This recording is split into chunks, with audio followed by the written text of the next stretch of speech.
After months of quarantine, we're all interested in how we can become our best self. The team at Permanent Makeup and Cryo is here to help you get the flawless makeup look every day without the extra effort or time. When it comes to your appearance, you deserve the best care that money can buy.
Silverstone saw a new change atop the NARL amateur standings. While it's entirely Dino time in Pro, and Scott Reister puts another W to his name in Pro-Am. Silverstone and Montreal may both sit under the crown, but things get done just a bit differently in Canada, and we're set for a tough, challenging Round 5 at Circuit Gilles Villeneuve.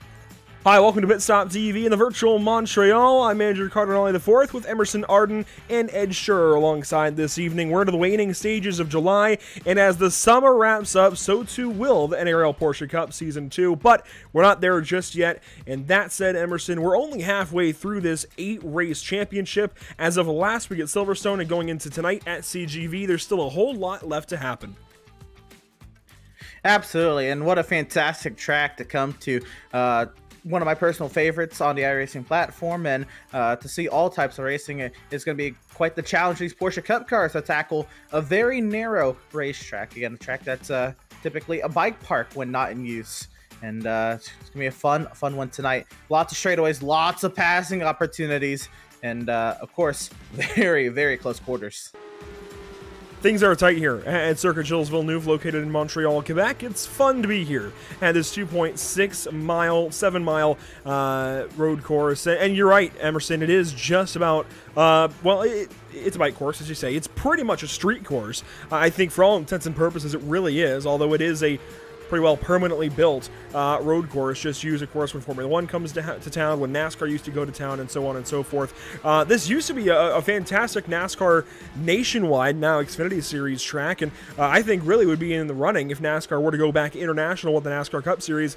It's a fantastic course, and I think we're going to see some pretty good racing tonight. Turn 1 and 2, it's definitely, I think, the most exciting complex, although you could argue that maybe turn 10 and 11, that hairpin at the other end of the circuit, are going to be a lot of fun as well. And the Wall of Champions never disappoints. There's plenty of racing to have all around Circuit Gilles Villeneuve, and it's very, very fast, very, very flowing, despite it looking like a lot of lines and chicanes.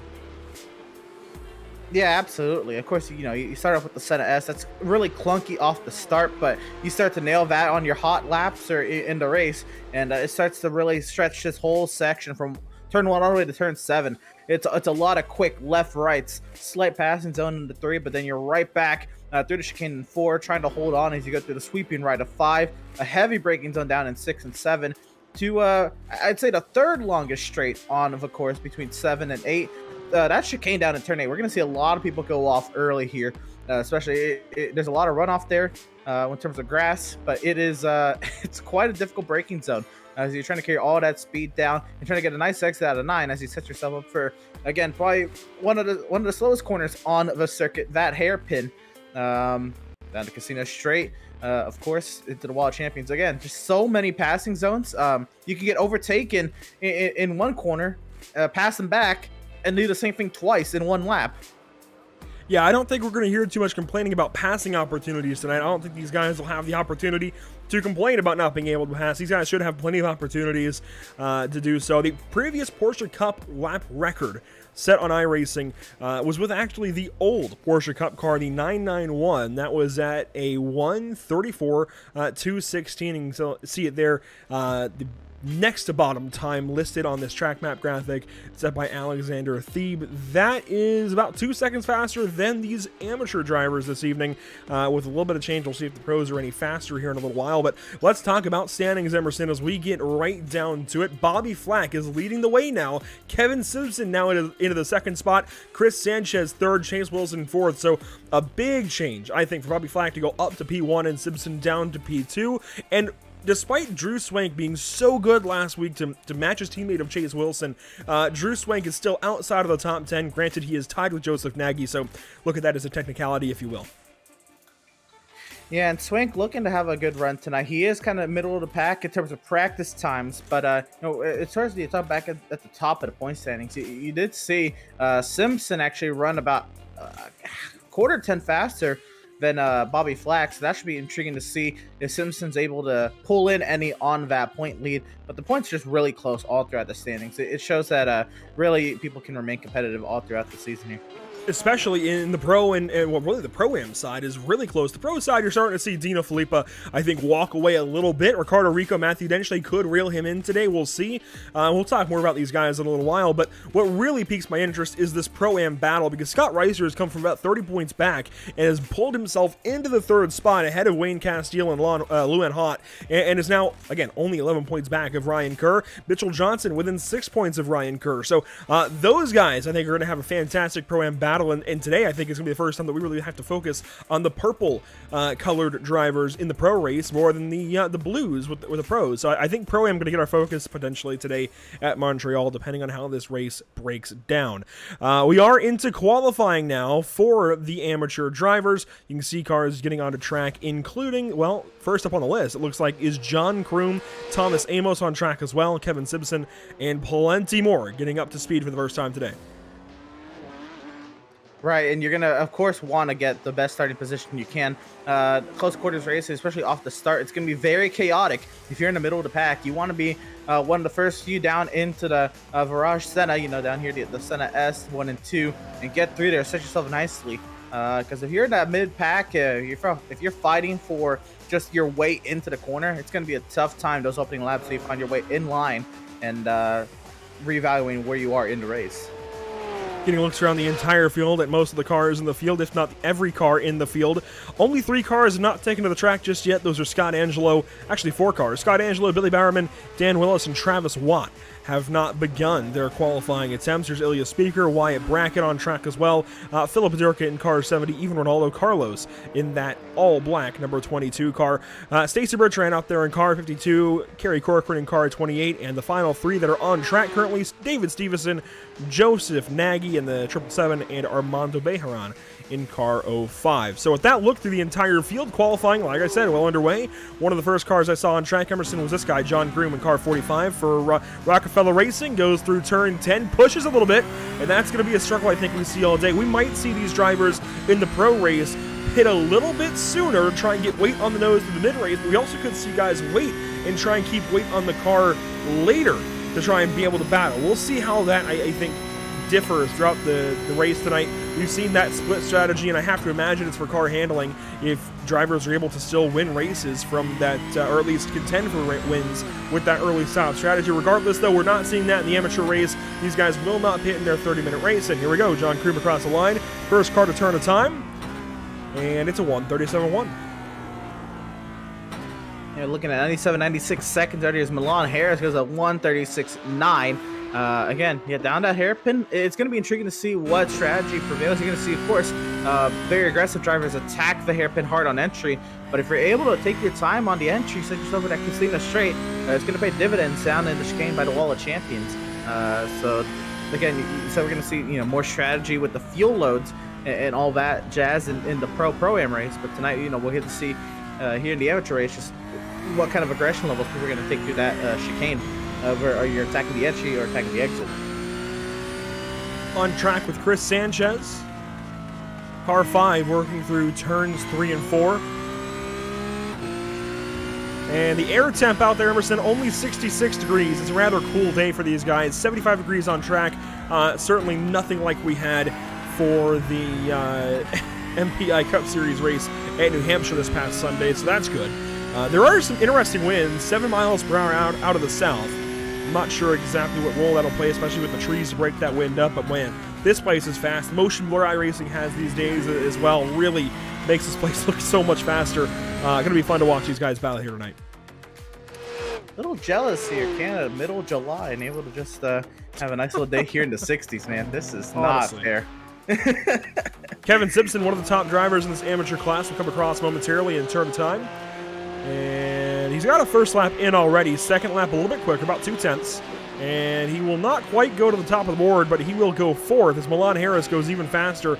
Milan Harris, a driver that I think I've discounted a little bit and potentially not quite given the full limelight that he's deserved so far this season. I believe he's got 1, if not 2 wins so far already. He has been fantastic. Car 69, I think, with just a couple of detours from the top 3. And honestly, has to be a consideration for the championship. We can bring the standings back up. He's only down in 6th, so he is 26 points back, Emerson, but that can be made up with 4 rounds to go. Absolutely. What better time than to start now here at the midpoint of the season? He went fastest in practice. He's sitting very nicely here in qualifying. So, I mean, he has a lot of opportunity here to make up points here, especially if some of his other competitors don't have the best of days and he keeps himself at the front. We'd have to be doing the math, but there definitely is that opportunity over the course of the next 4 weeks. Other cars on track include David Stevenson for Moradness. A good look at car 55 there, and even Armando Bejaran in the top 10. Diego Eda checking into the top 10 as well, and somebody who was strong last week at Silverstone, just checking into the top 10 for now, is Stacy Bertrand for Rockefeller Racing. So Rockefeller Racing making some big waves here on the North American Racing League as of late. We'll see what they can do today. I know a fan favorite is on track, then is Brandon Louvier for Moradness as Ronaldo Carlos goes to P2. Here's the Oceana Coffee 888. Louvier on his way through turn 11. He'll be down to the start-finish line here shortly. He is on a flying lap. Here we go, picking up speed. Again, this is going to be a prime passing zone. You can see there's a group of cars grouped together in the final lap. All bets are off as we get down here. Of course, you want to keep the track limits here. The red and white curbing there on the right and left side. Oh, a little sideways. Have to get the brakes to catch the car. That'll absolutely obliterate the lap time, but what a catch. Onto it, though. Oh yeah. You have to wonder, though, if maybe it would have been better for him to let it go and let it spin. He will post that time, 23rd quick, and oh, that was not great into turn 1. And actually, that was his final lap. He had to stick with that time, so that explains it now. Brendan Louvier, a really poor qualifying effort, if I have to say so. Not going to start very far up the field. One driver that I'm surprised is struggling so much is Wyatt Brackett. It looks like he's exhausted his qualifying attempts as well. He has qualified slowest of the field so far in 25th. And let's see, Matthew O'Leary, one of Brandon Louvier's teammates, is on track, although this is his final opportunity to go faster. Yeah, O'Leary working his way down the back straightaway, we'll call it. Working down here into turn 8, one of the more tougher corners on the track. Also a corner where track limits is noted on the iRacing.com Motorsport Simulations platform. The red and white curbing on both 8 and 9 down there. Obviously the white line around the track, that's typically track limits, so it'll give you a little more specific down in those chicanes. Very nice hairpin though. Look at this exit. We'll see if that carries all the way down to turn 13, 14 of the Wall of Champions. Through what is technically turn 12 for the corner station, down to the 13th and 14th corners, the final chicane here at Montreal. This is his final attempt in qualifying into this hard braking zone, being sure not to lock up the tires. Pounds that first curve out to the white wall almost, and let's see if he posts a faster time. He's trying to beat a 1:38.273 to improve, and he will not. It'll be a 1:39.140, Emerson. So he will go no faster. One car to look at, though, has got to be Travis Watt. He just posted his first time a few moments ago, and with a minute 18 left, he'll have just enough time to post a second lap as he works at the turn 8 and 9. We'll see if he can go any faster. He's 23rd currently. And again, this is definitely where you want to prioritize the exit speed really hard on the binders. You try to get into the hairpin, goes a little wide on entry, can hit a late apex, a straight line the car out of there. I don't know, we'll see as he gets up the gears. Let's see what kind of time he posts. Long straightaway here through turn 12. It's all on throttle time. And we'll see a lot of moves made, I think, in these next couple of corners, turn 13 and 14. And through the Wall of Champions. It's a somewhat easy turn in, but then you've really got to reel the car in for 14 and keep it off of that outside wall. To the line we'll go for Travis Watt. Is it any faster? It is about a half second faster, including a bit extra to pad it, and he will only jump one spot. 22nd position with that 1:38.561. So it's better, but it's not enough to go very high up the board. Only, again, like I said, 22nd quick out of 28 cars, 26 of them turning a qualifying time here for the amateur race. Two drivers not turning times are Scott Angelo and Dan Willis. I'd have to imagine they potentially have quali bans for this race, and Milan Harris will take pole in car 69. Let's go ahead and take to our starting grid then. Emerson on pole, as I just mentioned. That's going to be car 69, Milan Harris, with a rather nice lap time. Ronaldo Carlos will start from the second spot in car 22, and starting third, you'll find Chase Wilson in car 13, teammates with Drew Swank. Chris Sanchez starts from that fourth spot. Starting fifth, you'll find John Kroom. Then it's Kevin Simpson to his, well, I want to say outside. We'll say other side for now. Drew Swank will start from the seventh spot, teammates with Chase Wilson starting in third. Then David Stevenson, one of the Radness cars, will start from eighth. And to wrap up the top 10, you'll find Armando Bejaran and Joshua Benjamin. And we find our way back to row 6 here. 11th will be Mike Braun. 12th will be the driver number 77, Diego Ere. And find our way back to row number 7 here on the grid. It's the 88 of Bobby Flack. Again, needing to get a good run here to stay up there in the point standings. Stacey Bertrand there in 14th position there. Find our way back to row number 8. It'll be the 443, Michael Clark. The 06 of Ilya Speaker. Row 9 will bring up drivers Matthew O'Leary in the 18, Billy Bowerman in the 102, and in the 10th row on today's grid, Sully Sad in the 79, and Joe Nagy in the 777. 8 more cars make up our amateur field. Starting 21st, you'll find car 70, Philip Durka, then Travis Watt, who we just saw at the back end of qualifying, go 22nd. Starting 23rd, it's Kerry Corcoran in car 28, Brandon Louvier. A pretty poor qualifying effort once again, but I'm sure he'll make up spots throughout the course of this one. He will start 24th. Starting 25th is Thomas Amos in car 9. Wyatt Brackett down there, the 26th spot, the final car to take a time. And the back row of drivers here tonight, Scott Angelo and Dan Willis in cars 68 and 127. We're waiting for Bobby Flack to take to the grid, and it looks like Scott Angelo and Dan Willis are going to have pit lane starts as dictated by league rules this evening. So cars 68 and 127 going to be, disadvantaged from the beginning. Here we go. Red lights on, green lights on the way then, Emerson, for this one. And let's go down to our grid drone trackside for this start. It's Milan Harris on pole, Ronaldo Carlos second, green flag flies, we're off and away at Montreal. A big stack up already. Carlos went nowhere.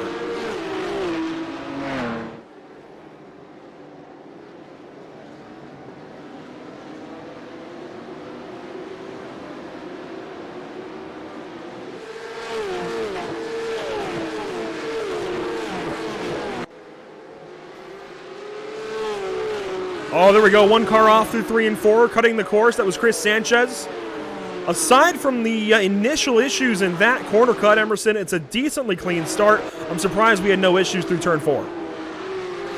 You're right, but Kevin Simpson, who was on the grid 6th, he's down in 21st after that initial start. And we talk about, being important in the point settings there. That battle at the top of the point sheet very much affected with his loss of 15 positions in the opening set of corners. Watching the field work their way through, and there's a spinner. It's, I'm not sure who that is actually, but look at the stack up here. Oh my goodness, turn 8 and 9. It's a parking lot, Emerson. 5 corners late. Kevin Simpson's in it as well. And think about it. He qualified 6th. He was ahead of all this, but a mistake on the start, and Kevin Simpson is now involved in the lap 1 incident. Back up front here, though, working their way down to Casino Straight. A long straightaway here to stretch these Porsche's legs. A pullout, it looks like, from Drew Swank. Let's go on board with him as he heads down to turn 13, just behind John Kroom. And it's going to be teammates positions 1 and 3 as Chase Wilson will lead us down to the first completed lap. And Drew Swank goes third. Wow, what an opening lap here at Montreal. We have a lot to go back and recap when we get the moment, but we're going to let this first lap play out as there's another incident. Kerry Corcoran and Billy Bowerman further back here in the field. Also, Andrew, I think pole sitter Milan Harris, he is no longer in the race. Correct, yeah. At least temporarily blinked out. He's being scored in 21st and dropping. Dan Willis, it looks like, battling with Kerry Corcoran into turn 1. That is good for 21st spot. Up front, things aren't very tight at all. There's one car stopped. It's Philip Bedurka. Car 70, it looks like, in turn 3. The Move Over Racing Porsche not having a good start. And unfortunately, he has moved over onto the access road there. Let's check out what happened here on lap number 1. The answer is a whole lot. I was very surprised we didn't see a lot on the initial start, just the Kevin Simpson incident. It was really the chaos that happened down in 8 and 9, and I knew that was going to be an action point. I did not expect it to be that big of an action point on lap 1. We're right on board with Kevin Simpson out of the great state of Texas. Heading through turn 4.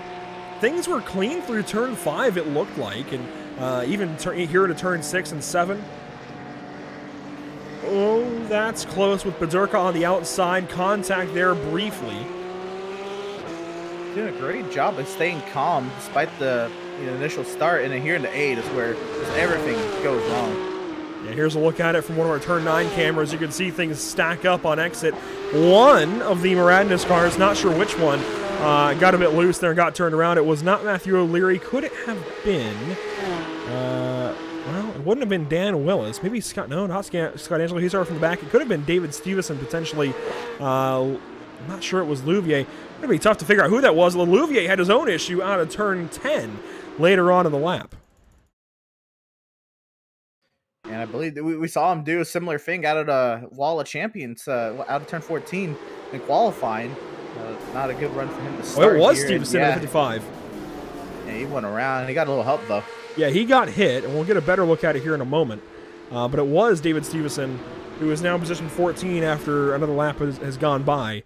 We'll get one more look at this, and then we will get back to live picture. But big issues here on the opening lap for several drivers. This is into turn 9, and Armando Mejeron just rolls off the brake, hits Stevenson, turns him around, and it just stacks up from there. Joshua Benjamin and more. A lot of the Team Empire cars. Simpson goes spinning through the gravel. He must have gotten help. Wow. Look like there's like 2 or 3 incidents down there that all happened at different points. Maybe they might have, the next team might have been a result of avoiding the first one, but it looked like a lot of different points of contact. No, I agree with that one, Emerson. It looks like 3 or 4 different incidents into that corner all kind of compiled. Here's Drew Swank on board now in position number 3. Milan Harris is officially now into position 27, by the way. That is the last position in this race. Travis Watt has rejoined the track in 26th. And Kerry Corcoran, car 28, around again, this time at a turn 10 and moves over right in front of Simpson. You got to be careful on these rejoins. We see it time and time again, unfortunately. Thankfully, no contact out of that, but it could have been a lot worse. And it has not been Simpson's that he cannot avoid the action, the trouble around here at Montreal. He is just trying to be on damage control, trying to reel in whatever he can to try to get out of here with some sort of heading in the point standings. Also, Joshua Benjamin, while we were watching replays, Andrew, he went from 10th to 23rd. I'd imagine a spin might have caused that. Start behind Simpson, actually. So these two cars really having a rough day, and Benjamin was in that lap 1 melee, actually. He might have gotten through some of it, but he was definitely a part of it at the very least. Joe Nagy looks like battling with David Stevenson, and actually Nagy getting passed by Stevenson and Scott Angelo. Remember, Angelo started from the pit lane and is already making these passes on guys like Joe Nagy. That was very close there through the run from 7 down to 8, and a lockup for Nagy, and he's going to spin. And that's so easy to do, Andrew. We were talking about it before the race. These cars not having ABS, so it's very easy to lock up the brakes in there. And also, it looked like really that it looks like what you typically see when somebody clips the grass with one of their rear tires coming down. Yeah, I think he locked up and then got into the grass and made it worse on himself. Yeah, that's. Man, he was just getting overtaken. He was really slow down in 6 and 7. I imagine he was trying to let people by, and just went all wrong there in turn 8 again. In the top 10, Stacy Bertrand pulling on Mike Braun and battling with Michael Clark behind her. This is down at a turn number 1. They just came across the start-finish line to begin lap number 5 of an expected 19. So nearly a 20-lap race. You see cars working through turn number 2, now down to turn 3. Armando Bejarano up here as well. He's putting together a good run despite getting into Stevenson lap 1, as we saw. And this really is a street course, I think, Emerson, effectively. I know certain people like to stick up for it and say it's not a street course, it's purpose-built, which I understand, but I mean, you don't see purpose-built road courses like this, aside from the Nürburgring with walls this close. You're right. It's kind of a hybrid, right? So, like, it is a street circuit. Typically, again, you only really see bicycles on it, but, this island was man-made. So all of this, I guess, is purpose-built in a certain way. But there's a lot that goes on this island inside of the circuit. This is just kind of like the surrounding road of the island. Pass there. I'm not sure who that was. I think that was Ilya Speaker potentially letting John Kroom go back by. And John Kroom, if you recall, started well up in the field. I want to say 3rd position. So for John to be back here in 10th spot, making a spot back up was kind of odd. And no, started 5th. Still a good starting spot for John. Kind of surprised that he's this far back after just a few laps. But time to make that back up, I suppose. Yeah, certainly, and there's still time to do all this, and I'm looking at time and scoring. The cars ahead of them are all well, within sight of one another. Nobody's like more than a second in that group of cars ahead of him. So there's a train here. If he is faster than those cars ahead of him, he's got that opportunity. And Dan Willis, one of our pit lane starters, had a moment. Watching Armando Bejarano chase Chris Sanchez. Sanchez was that car that we saw through the grass in turn 4 on the opening lap. And has hung on to this top 5 spot, which honestly I think he needs, especially after starting 4th, going through the grass in turn 4, and everything that could have happened on that opening lap. I really think he needs the points that he's about to get from this one. And if you look at the standings as well, he's in a pretty crucial spot in the top 3. He's 3rd place, 14 points back of Bobby Flack, and Bobby Flack is deep in this field. Bobby is in the, I'm trying to look for him. I don't think he started. I don't think he made the start of tonight's race. No, he was involved in the incident on lap 1, I believe. So I don't think so. I don't see him anywhere in the standings. You're right. No, yeah, he has not made any laps. Because there were 28 cars, if you recall from qualifying, 28 cars that were here, and now 27 scored. So Bobby did not make the start of tonight's race. It sounds like there have been a few drivers with connection issues tonight, and it sounds like Bobby one of them. That's going to be huge for the standings in this amateur class. Kevin Simpson, of course, being down there, let's see, in position, I'm looking for car 606, in position 18. Chris Sanchez should definitely take over the point lead, although he's got a race for it with Chase Wilson, rather, and even Ronaldo Carlos. Those three might be the top three after tonight. Think about it, Andrew, how tight that points lead is going to be after this race tonight with the top two in points having issues. Boy. And that's only going to put the pressure on Indianapolis, which is going to be a brand new course next week. We haven't talked about the update just yet, and we'll talk so much more about it next week. But we can take a look at the schedule briefly. All these guys raced about 19 minutes to go. You can see Okayama opened us up there in Japan, Circuit of the Americas round number 2, then Phillip Island, Silverstone, and now Circuit Gilles Villeneuve, all at some point have hosted Formula One or Formula One Grand Prix even before Formula One was a thing. And next week, well, it's a former Formula One circuit, Indianapolis Motor Speedway, but the scan that we've had on iRacing has been the same track, the same scan for years now. I want to say going back to about 2010, if not prior. And that track is going to get a big update on Monday with a patch release on the iRacing.com platform that is going to allow drivers to run on the brand new Indianapolis Motor Speedway road course. And that's the same road course that NASCAR will be on here very soon, that IndyCar has been on recently. It's going to be different. Very different for these guys. There aren't too many corners, I guess, that are fundamentally different, but it does add a bit of a chicane in Oval 1. It, of course, completely takes out that carousel section in the first sector of the road course, Emerson, and just smooths things out in the middle to back sector. So it's just going to be a new track in general, and will present a few different challenges and a few different corners, certainly for these guys to learn. Yeah, I was going to say, Andrew, yeah, it's more or less half the circuit's going to change. The back part and the first sector for sure. The middle portion, yeah, definitely is going to stay similar. But the updated tarmac, I wonder, what different grip levels it's going to be, with the oval and the infield being different. Definitely going to have some changes when we unload next Thursday at the Indianapolis Motor Speedway. Battling for third, Drew Swank is still chasing down Ronaldo Carlos. This is actually a battle for second, I suppose, but Ronaldo's starting to pull away.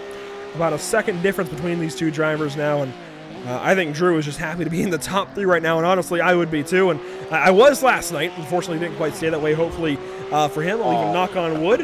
Hopefully, Drew was able to keep this one together and stay in the top three, as he's got 7 seconds and change back to Diego Era.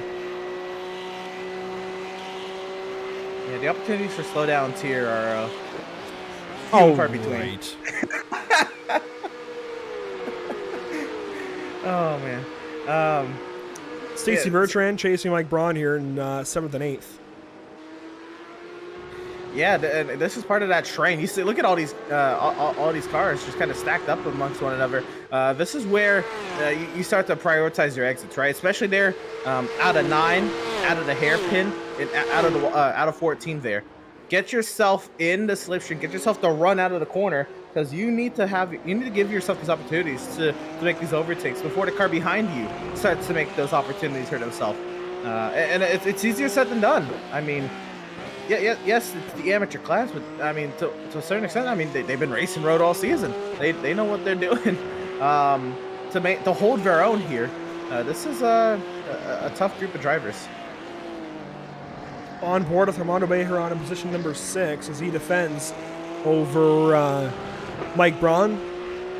Stacy Bertrand, Michael Clark, John Groom round out the rest of the top 10, and Armando is just behind Chris Sanchez. They'll head down to turn number 8, a very difficult section as we saw in lap 1 of this race. Oh, and Armando messes it up just a little bit. That's going to open up the door for Mike Braun to the left side, and Mike is going to take the opportunity. I can't say I blame him, but it's going to get tight. A slowdown for Sanchez. Wow. A lockup for Mike Braun. A whole lot is happening suddenly in turn 10. And what did I just say, Andrew? You got to start giving yourself opportunities, prioritizing your exits. Mike Braun did that. Not only he got one, he got a 2-for-1 special heading down into the hairpin, but now he's the sitting duck. He locked up. Look at this. This is Sanchez looking to make a move, filling up the rear mirror. Armando Bejeron now dives down to the inside. This the battle. Oh, and a contact there from Sanchez to Mike Braun, and more contact that puts Stacy Bertrand in the wall. Chris Sanchez is fighting so heavily right now to not lose any of these spots, but he has gone from the 5th position to the 7th and nearly the 8th in just a few corners. And yes, Stacy noses ahead into 8th for a moment. Now she goes wide in turn 1, on the inside for turn 2, but it's not enough on Chris Sanchez. She will battle with Michael Clark and slot back in line as Armando Bejeron now chases down Mike Braun. Wow. This is fantastic stuff, Andrew, and we're not done. Look at a snake of 5 or 6 Porsche Cup cars racing their way now here down to turn 6 and 7. A heavy braking zone, very weird braking. They're coming off a fast sweeping right-hander into a chicane pretty much. Very, very difficult. Now they're working their way down the back straightaway. We saw calamity happen here down in turn 8. On board with Michael Clark in position number 9, chasing Stacy Bertrand in 8th. Into the 8th corner, then the 9th. A right, then left-hander. This is where it looks like Chris Sanchez must have gotten a slowdown last lap. I know you said there aren't many opportunities for slowdown in Emerson, but they are still there, and it looks like Sanchez got one last time through. Yeah, that one's sort of easy to pick up because you're carrying so much speed into 8 and 9, right? You run wide through 8, you have to cut 9 pretty much to keep your speed up, and I think Sanchez is probably the victim of that. And as these guys continue to fight, more cars, you see a couple more cars are joining the fray here of Louvier and Angelo. Louvier, Angelo, and Stevenson. 3 Miranda's cars in a row as there's 2 moves, 3 wide for a moment into 13 and 14, and Sanchez goes for a spin and takes out Louvier with him. And Louvier can't catch a break. Sanchez can't catch a break. And, Wow. Brandon's trying to see if he has any damage, trying to index that car now. As you can see, the left side of that nose is all kinds of dented up. Sanchez fights out into turn 1. He has suddenly gone from 5th to 14th in 2 laps, Emerson. That is a difference of 9 positions. Big trouble, though, for Louvier. Well, that's really tough to try and swallow for Louvier. He had nothing to do with that. It was all Michael Clark forcing it 3 wide into that chicane. I don't like that move at all. I think that one might come back at some point. Yeah, as it is, Andrew, it's hard enough to put 2 cars together down there. You put 3, you were asking for trouble. On board with Clark here. Bertrand's going to make a move to the inside of Sanchez into turn 13. Late on the brakes, she swerves to avoid, and there goes Clark. I just don't know where either one of them thought they were going to go. It worked out for Stacy, but I don't know where Michael thought he was going to go there. I'm sorry. I hate to be so critical, but that was a really unnecessary move. Yeah, that looked more or less either not understanding that they were double wide ahead or missing a braking point. That was a very difficult situation. Like I said, three cars down there, you're asking for trouble. Stacy already shoved it to the inside. She at least had him mostly cleared by the first apex. I'm not sure why Chris was so off pace, but you've got to adjust when there's a car slow ahead of you. And Louvier, just blindsided by all of that, gets swept up and loses a lot of spots as well, loses a lot of time mostly. We were talking about Sanchez having the opportunity to have a good point state today and get himself back into that championship battle, and how he might take the lead. Yeah, how quickly that has changed.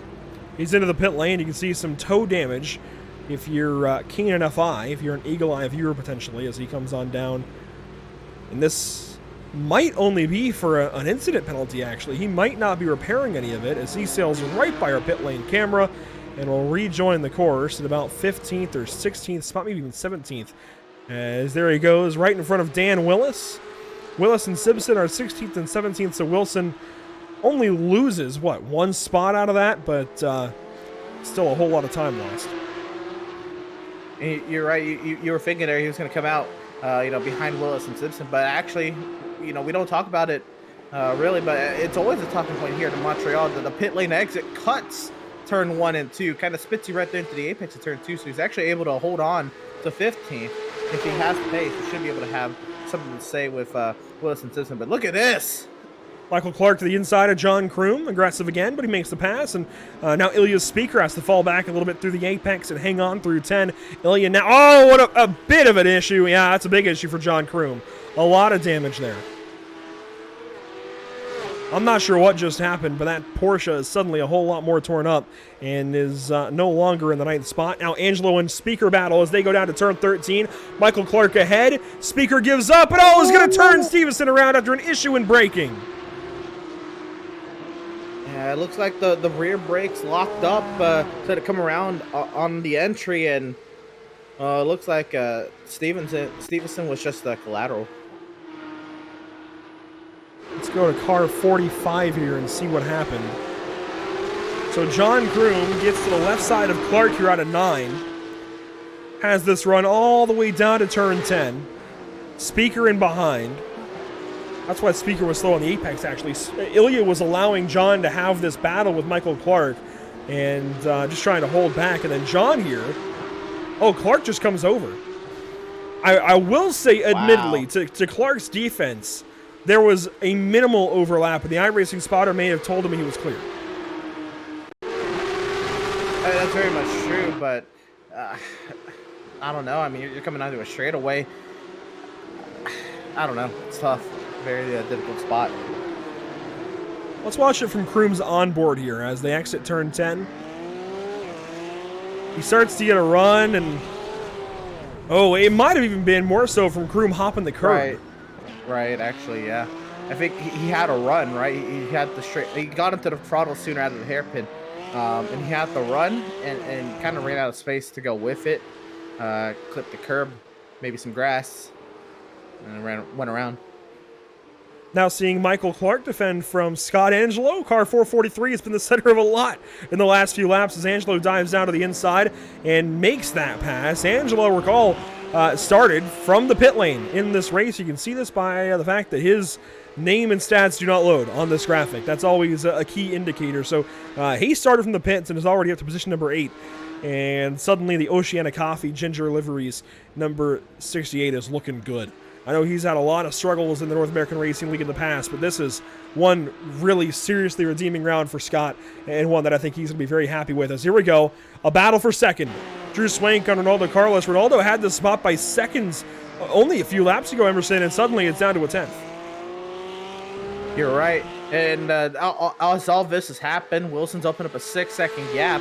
I wonder if Ronaldo Carlos has just been losing pace over the course of the run, or just doesn't have the pace to keep up here. But Drew Swank, he has turned up the wick. That is for certain. And he is ready to pounce. Little bit of a slower exit there out of the hairpin. I don't think he's going to have any chance to slipstream and make something happen down here at 13 and 14.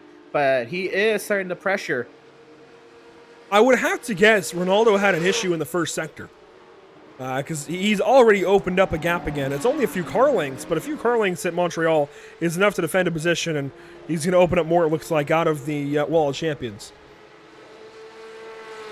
And actually, yeah, you're right. I was kind of looking at the time and scoring, right? And there's the pace, and it said he was about 3 seconds up on his normal pace, or 3 seconds back of his normal pace. So there had to have been an issue.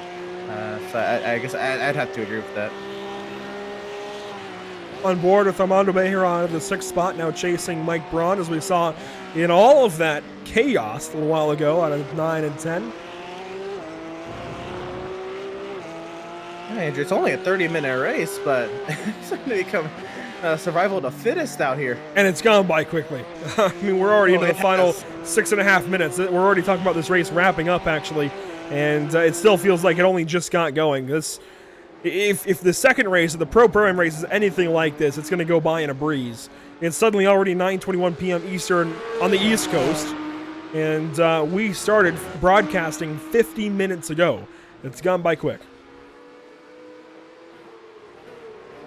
Sure has, and it's been good stuff. Well, it's been crazy stuff for sure. Good for us. Not so great for the blood pressure of the drivers. Yeah, you're telling them. Oh man, Stevenson, he's one of the drivers who's been tossed around today, trying to reclaim some sort of position here. Right now, this is a battle for 11th. He's sizing up John Kroom. And behind these guys, Dan Willis, you can see he started from the pit lane by the fact that his data isn't loading, but Willis is now into 15th ahead of Simpson, and just behind Chris Sanchez. They have held for that 5 car despite being further back in the field most of the day. Well, of course, Willis started back here. Simpson got sent back here, and Simpson dives to the inside of 10, washes out, and hits Stevenson, but it gets him the spot, and oh, never mind. That was a spot. And the way he got in there and made the contact, I was gonna say it felt like watching a nationwide race down there. Yeah. Wow. But yeah, you're right. Those three, they've had their battles today. Sanchez, remember, he had the incident, and then he came down for the incident point penalty. And he sat actually right there in front of Willis and Simpson. He was actually holding his own. And Simpson had to go there on Willis. Did not work out. David Stevenson, John Kroom. This battle for 11th we saw briefly before that. 4.5 minutes to go, and curb hopping is car 55. That was loose at a turn 4, now through turn 5. And he just lost a little bit of time that he had made up, but he's still not far back, Emerson. Only about a half second and some change, 6/10 now. And the way this race is going, you can't count either of these guys out of a potential top 10. How about this? Yeah, this right here, this is for 5th, right? Bejaran on Braun. Very fast at a turn 10. Braun locks up. That's an opportunity for Armando Bejarano, and he takes that opportunity. Side by side, they'll go out of turn 11, and they'll head down this long straightaway to turn 13 and the Wall of Champions. Bejarano on the inside. He's going to have the opportunity at 13. Mike Braun, though, trying to defend, squeezes over to that right side now into turn 13. Bejarano inside, Braun outside for the first apex. That'll switch in the second apex, but it's going to be a quick and easy pass for the Somos Porsche car 05 for Wahooka Racing. Takes position 5. Brilliant stuff for Bejaran. He forced Braun into the mistake. He got up alongside, and he took it when he had the opportunity. And now Stevenson on Kroom. Wow, yep, he puts himself up into the 11th position. They're 4 seconds back of Brandon Louvier, but this battle continues. Kroom's not done. John Kroom doesn't want to give up just yet with 3 minutes to go. You mentioned Brandon Louvier. He is in the top 10, chasing Michael Clark. I'm not sure if he's going to get to car 443, but he's putting in an effort, certainly. As Mike Braun is going to have another look here at Armando Bejarano. Just got past the Wall of Champions. Beautiful setup from Armando. And now going to have to try and defend that as he was a bit wide on exit. That's going to open the door. Yeah, typically when that happens, you want to say cool off your tires a couple laps and go at it again, but there's no time for that. You've got to push now. 2 minutes, 40 seconds I want to lock left. up for Mike. Oh, that's it. Mike missed. Yep, he missed the apex. Big time loss there. That's it for Mike Braun in this battle. He'll have to settle for 6th, it looks like, unless Armando makes a mistake. Drew Swank, meanwhile, is starting to square up on Ronaldo Carlos. This battle, inside of the top 3 for 2nd place, is not over, Emerson. Drew chasing into the braking zone, pushing on car 22, half a second the deficit with 2 laps to go. And both of them eating that white curve. I guess it's supposed to be an anti-cut curve, and these guys, they're using it. That is a monster curve, these guys, and it's not phasing them. They are all up in it. Here's Brandon Louvier on Michael Clark. Going to have an opportunity, maybe into 13. Will he take it? Clark is going to defend. He knows that Louvier is close. Louvier going to nose ahead and take the spot. A bit of contact, maybe, into the 13th corner, but Louvier's got position 9 with 2 laps to go over the Zin Porsche. Watch this back, though. This is Clark trying to get back here in the 1. He's got to run. He's close. He'll sit back. This is awesome stuff. Oh, man, I love this track in this car. Right up to him in 2, and I think that might do it. He got right to the back end of Louvier, but had to lift for a moment and had to give that time up through the 2nd corner, and it's going to give just enough, I think, to Louvier to defend. Now, back up to our leader. It's Chase Wilson. He's headed into turn 10 as Kevin Simpson and Wyatt bracket battle here. This is for 17th, just behind Matthew O'Leary. So really, it's a battle for 16th. There are battles everywhere here, even after the chaos and calamity we've seen, Emerson. Our leader, though, headed down this long final straightaway at Circuit Gilles Villeneuve. He will take the white flag presented by Whiplash Simcams in just a couple of moments. And I don't think we're giving him enough credit, right? He qualified 2nd. Unfortunately, Milan Harris had his internet issue, lost his lead, and Wilson was right there to capitalize, and he is driven away from everybody else. And I said it, Here we go. Yep. Oh, here we go. Swank. Drew Swank finally gets a good exit out of the Wall of Champions, makes the pass on the front stretch on Carlos, but Ronaldo goes back to the inside for a moment. He had his nose to the inside of car 8, but can't get there to make the pass back, and it's a teammate top 2 now for, I want to say that's Geek Energy on the side of the car. We'll have to see it as they go by. I knew it last week. Geek's Energy, yeah, with the kitty cat coin there on the rear wing for cars 13 and 8. They have been fantastic tonight. Now Louvier, he's into the pit lane and gives up 9th, 10th, and more. I said, watch for that top 10. Yeah. Stevenson in the top 10.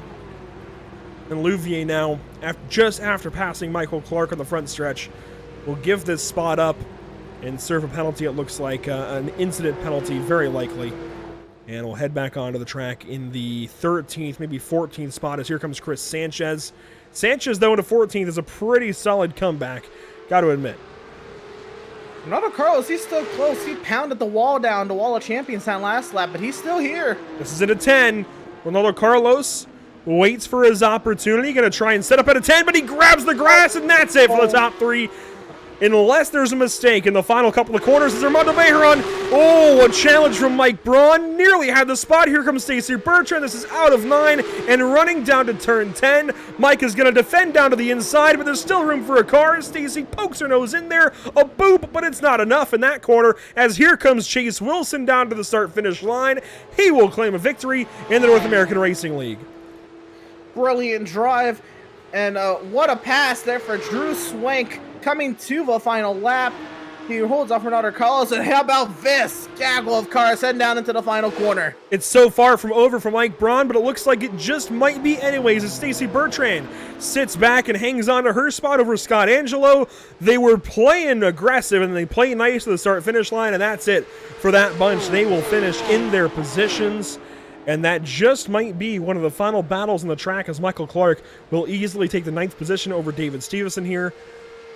There are some battles further back. Brandon Louvier is not done. He's got Chris Sanchez behind, but again, a clean run through the Wall of Champions, and they will all finish in their order, and that might do it, although Billy Bowerman could theoretically get back to Joe Nagy, although Joe did just open up a second in a corner.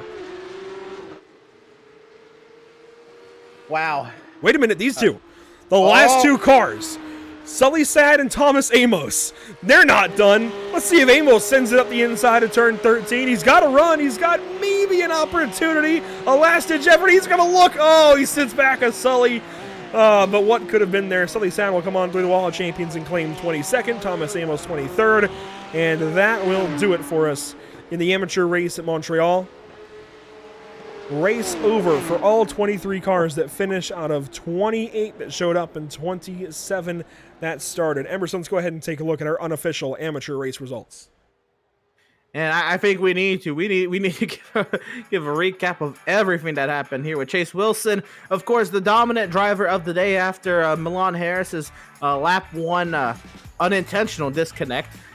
He finishes 5.5 seconds up the road of Drew Swank, who fought tooth and nail for Ronaldo Carlos for that podium position. Diego Eda in 4th, and Armando Bejaron the top 5. Finishing 6th is Mike Braun in that very tooth and nail battle with Armando and Stacy Bertrand and Scott Angelo, just ahead of Michael Clark and David Stevenson to wrap up the top 10. Further on back, 11th through 20th, it's John Kroom, Ilya Speaker, Brandon Louvier, Chris Sanchez, and Dan Willis. Your top 15, very close there for Sanchez and Willis. Up and down days all across the board here. Louvier finishes 13th after a lot of trouble for him. Ilya Speaker hangs on at 12th. Matthew O'Leary, meanwhile, goes 16th, and Kevin Simpson, 17th position. A really, really tough result for him to swallow. Wyatt Brackett goes 18th, Kerry Corcoran 19th, and Joe Nagy 20th. To wrap out the field here, Billy Bowerman, 21st, Sully Saad. Holds on to that final, second to last spot there on the lead lap. Thomas Amos, the last car on the lead. Philip Durka, we of course saw the trouble that they endured there in 24th. Travis Watt, 25th. Joshua Benjamin, 26th. Milan Harris, our pole sitter, 27th, 19 laps down. Doesn't even finish the opening lap of the race. And Bobby Flack did not start the race. So 28 cars that showed up today, 27 race. Let's go ahead and talk to our race winner and second place. And Emerson, we don't get very many opportunities to do this. We usually reserve this kind of thing for endurance races where teams enter multiple drivers into the same race. But in this case, we have two teammates who go first and second in the same race. Let's just bring them both in at the same time. Drew Swank and Chase Wilson. Wilson getting the victory. Guys, we'll do this in kind of a joint interview. We don't get to do this very often. Chase, we'll go with you first. First off, congratulations. A race win here at Montreal. How'd it go for you? Unfortunate for Milan on that first lap, he disconnected. You never want to win when someone gets bumped out, unfortunately, like that. But it was still 30 minutes to get it across the line. It was a lot of tire management. Luckily, I had some breathing room to kind of race my own race and hit the correct marks and not blow the tires out. And it seemed like I was able to get out of the final hairpin and get down that straight and maintain any time that I lost throughout the second sector, taking it a little easy today. And Drew, it was a completely different race for you, battling with Ronaldo Carlos the entire race, and then eventually you're able to get on by him and just hold on, but it was not without another fight. What was it like those last couple of laps? I was pretty scared, honestly. I was talking myself through it. I'm live streaming right now, so I don't normally do both of these things very well together, but my chat is just rooting me on, dude, and got me through it. It was pretty hairy. I'm not gonna lie. I was pretty scared. And Chase, of course, you guys being teammates, I'm sure you work together a lot. What's the preparation like going into these amateur races? Of course, the setup's provided by Virtual Racing School, but you still have to learn these tracks, learn these setups and their intricacies. Yeah, I mean, it's a collective effort with everyone in the AM series. We set up some hosted lobbies. We ran some session, like race starts, a couple of three-lap sprint races to get that start. And luckily, I nailed it and got right by Roberto before the first turn. So I put myself in a really good position with that training. And, Drew, when he's not streaming, hops in and, we throw some crazy moves on each other to get ready for these races. And now over to you, Drew. Car number 8, you didn't have the greatest start, but you're able to make up these points. And you come into tonight in the 11th spot in points, tied technically for 10th. So we'll call it 10th, I guess, just for that to sound a little better. This is really going to boost you. I know Chase is going to do great things for you and your points effort. Drew, this is going to boost you potentially close to the top 5. How do you take this into Indianapolis next week, especially with the new track coming out on Monday, and try and capitalize on this and ride this wave further into the championship here? Well, I didn't race Phillips Island. That was going to be my drop week, so I'm not sure how that's going to factor in at the end. So at the end, I should be a little higher than I'm currently. But in terms of Indianapolis, I didn't even know that was a new track that was coming out. So I'm sure it's fine. I don't normally put in more than a few hours of practice, just because life is hectic right now. So that's all I was able to do. I didn't even really start practicing until today for this race. And now to both of you guys, you can go, I guess, Chase, then Drew. I see Geeks Energy on the side of the cars. What is that, I guess, collaborative effort like? And tell us a little bit about Geeks and kind of what you guys do. Drew, you want to take that? Yeah, Geeks Energy is a German esports team. They sponsor a lot of different video games as well. Michael Teichmann is our team manager. Incredible guy, has an incredible amount of experience, works also for Fanatec Deutsche in Germany.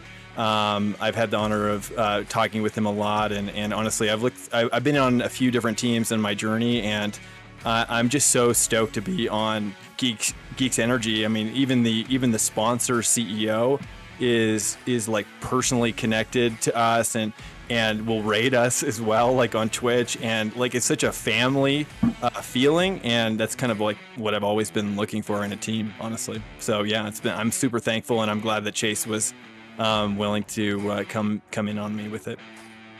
Now, Drew, I know you've got a Twitch channel. Chase, if you have one, by all means, shout it out after. But Drew, go ahead and tell us where to find you on Twitch. Yeah, it's twitch.tv/Dr. Swank. That is DRSWANK. Thank you so much. No Twitch channel for me, but appreciate the coverage as always, and we'll see you guys next week. A lot of fun covering you guys, talking about you guys, and talking to you guys this evening. Congratulations collectively on a winning effort here, and we'll talk to you next week after Indianapolis. Thank you. Thanks, guys. Drew Swank and Chase Wilson wrapping things up this evening from Circuit Gilles Villeneuve. A really cool opportunity. We don't get to do that very often, but I love doing those kind of joint interviews of bouncing back and forth and hearing different teammates' perspective on things, Emerson. A really cool opportunity and a team sweep across the top of the podium here tonight. Positions 1 and 2 going to Chase Wilson and Drew Swank. A really cool thing there, but that will do it for the amateur race. We'll head on into the pro race in just a moment. Quickly though, Emerson, any final thoughts here from the amateur race? Man, I really enjoyed that. I knew the track could deliver. I've never seen this car on this track. Now I know that both can deliver, and I am ready for 50 more minutes. Yeah, it's going to be a fun time here in just a little bit for the Pro-Am race. We have a lot of hot drivers, a lot of hot battles to talk about here in just a few. We'll be right back to you here on Pit Stop TV. Don't go anywhere. More racing from Montreal in just a few.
Have you found yourself trying to hide your joy because you're unhappy with your teeth? Your smile is the first feature noticed in an interview, on a date, or in family photos. We want you to be able to shine bright as your best self, and our teeth whitening system is the perfect step toward restoring your confidence.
Welcome back to the virtual circuit. Gilles Villeneuve is still in the morning, but now about midday, actually, as the pros head out on track, and things are about to get rather busy. Qualifying is underway for the Pro-Am. We just saw Chase Wilson and Drew Swank sweep things for the amateurs. Can maybe teammates do so here in the Pro-Am race? We are about to find out. Emerson Arden, welcome back as we get ready for Pro-Am action. Let's quickly recap the pro standings.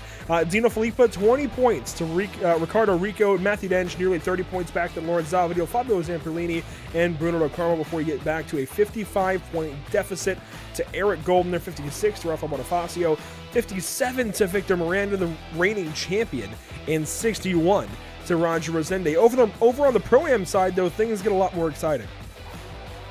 Yeah, I mean, we were talking about this in the opening of the broadcast, right? Ryan Kerr, the point leader, he has a 6-point advantage over Mitchell Johnson. But look at Scott Reister. Man's been on a hot streak.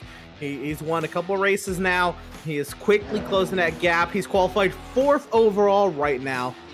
This is something, that's somebody we really have to keep our eye on. Look at that. Really impressed with the effort from Scott lately. As you just said, 4th currently on the speed charts, and there's a lot of cars yet to go, including Victor Miranda, Tony Kanaan, Ryan Kerr, Alex Persian, Fabio Zamperlini, and a couple others that I think are going to be fast, but still very good as he now drops to 5th. Giuliano Romagnolo, Stu, for a moment, went fastest, then Dino Filippa, who's got a couple of wins to his belt and is the point leader. Yep, he went faster. Yeah, Dino Filippa, he's had a stranglehold on the series, right? So he's looking to try to maintain that.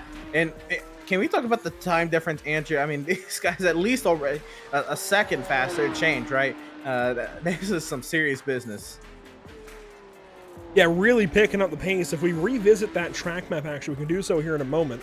We can see that the lap record on iRacing in qualifying for a Porsche Cup car is a 134.216. That was with the previous 991, though. That's not the 992 that we're now racing here in the North American Racing League as well. Filippa nails that last curb in turn 9. That might invalidate his lap time, actually. We'll see if it does.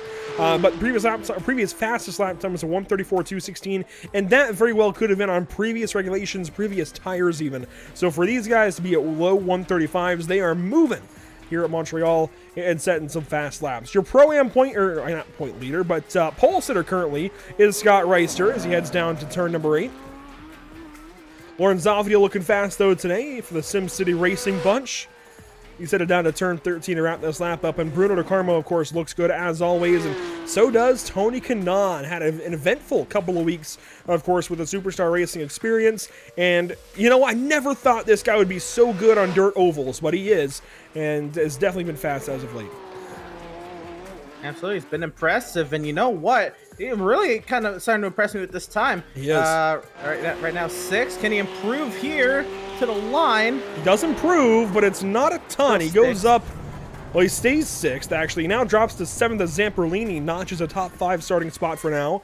But it was still faster for TK, picking up a little bit of time at the very least. Let's go on board now with Eric Goldner, teammate to Victor Miranda.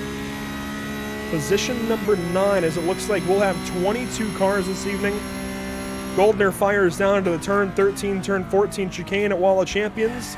Curb, wall, does he hit it? Oh, stays just off of it as Romagnolo goes 3rd quick, and oh, Victor Miranda finally checks in and goes to the 2nd spot and finishes up his qualifying effort as Goldner goes a bit faster and moves up to 6th. Brilliant there from Goldner. Ooh, what I was new noticing... paint. Ooh, look at that. Bright purple there on the sides. That is Tam livery at its finest there. Ah. Ooh, I like that one as well from Miguel. Miguel Colon, a beautiful number 87 car, but props to Tam livery is on that car for Scott Kimbrough. If we can get a look at that later on, we will talk more about it. But let's go ahead and talk about our partners here with the North American Racing League, of course, as always with these Porsche Cup cars. Virtual Racing School, VRS, providing the amateur setups and a baseline for the pros and pro-ams and a ton of lap data, and they can do the same for you with a monthly subscription of, what is it, just $10? It is cheap to get going quicker on iRacing.com, and it starts with VRS, and it continues on with more radness. You can get all the setups you want, but You really got to have that coaching, I think, to go to the next level and to move up. And so many drivers are so high praising of the efforts put forth by the coaches at Moradness, usually crediting Daniel Morad or Stu, Giuliano Romagnolo, in this race for their faster efforts. And I think Scott Reiser has definitely talked up that coaching help that he gets from Moradness, and definitely I think is a product of why he goes fast. And I think Alex Persian in the same kind of boat. We see each week perfect examples of what Moradness can do for drivers in iRacing, virtual racing school as well. And of course, Tam Livery making cars look great. We just saw Scott Kimbrough momentarily there. That was a beautiful brand new number 17 car, and JS Consulting handles everything on the back end, the website and all of that. That's all through JS Consulting. They can do the same for you and your iRacing league. Check out JS Consulting today. And of course, our partners here, Pit Stop TV, Whiplash SimCam, SimRapMarket.com, and Permanent Makeup and Cryo in Maine. As 30 seconds remain here in qualifying, Emerson, the weather for this pro race, it's a bit warmer. Yeah, a bit warmer, certainly, but it's still pretty cool. These drivers are going to like these conditions. The winds, though, they're starting to pick up a little bit, 11.5 miles an hour out of the southwest, and gaining. So this might be a little bit of an effect, especially if you look at the orientation of the circuit. That might hurt him straight away. Actually, I was gonna say it probably would help. I was gonna say the Casino Straight might be the factor with that wind. We'll see if it affects these guys as 22 cars get ready to go racing here at Circuit Jules Villeneuve.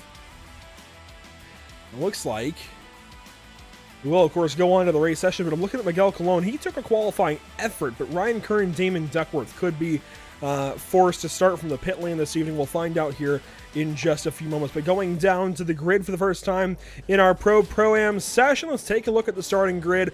On pole, car 71, once again, Dino Filippa alongside Victor Miranda. Starting third, it's that red Moradness car, almost their kind of team leader. Giuliano Romagnolo starts from the third spot in car 55. Lawrence Zavadil from the fourth spot in car 24, almost said from 24th spot. Starting fifth, you'll find the Texaco number 66, Bruno De Carmo, just ahead of Eric Goldner. And seventh and eighth, you'll find Fabio Zamperlini and your Pro-Am pole sitter, Scott Reiser, who just out-qualifies TK himself in the ninth spot ahead of Trey Drawhorn, the 10th fastest qualifier, but second in Pro-Am. All right, very nice run there. Also, Wayne Castile there in 11th. Mitchell Johnson there in 12th. Mitchell Johnson there second in point, trying to see if he can close that deficit up there from the right side there in row 6. Thomas Rayleigh there in 13th. It'll be Rafael Bonifacio there in the 14th position. Find our way back to row number 8. It'll be Luis Santi and Brian Zinn there in the 16th position. Back to row number 9. It'll be Alex Persian and Scott Kimbrough. And in row number 10, it'll be drivers of Lucas Souza and Miguel Colon. And to wrap up the field, Ryan Kerr, Damon Duckworth. Looks like Ryan Kerr is on the starting grid. I do not yet see car number 8, so we'll see if Damon joins the starting grid or not, but that takes you through all 22 starters here today. Dino Filippa sitting there on the front row in car 71, always faster in the North American Racing League, but can he put another one up this evening? That's the question, as he will start just to the left side of Victor Miranda when they fire down to turn 1. Red lights are on, that means green lights are on the way here at Montreal. Let's turn the music down and turn the engines up as we get ready to release them for 50 minutes of Pro-Am racing. Green flag is out of Montreal.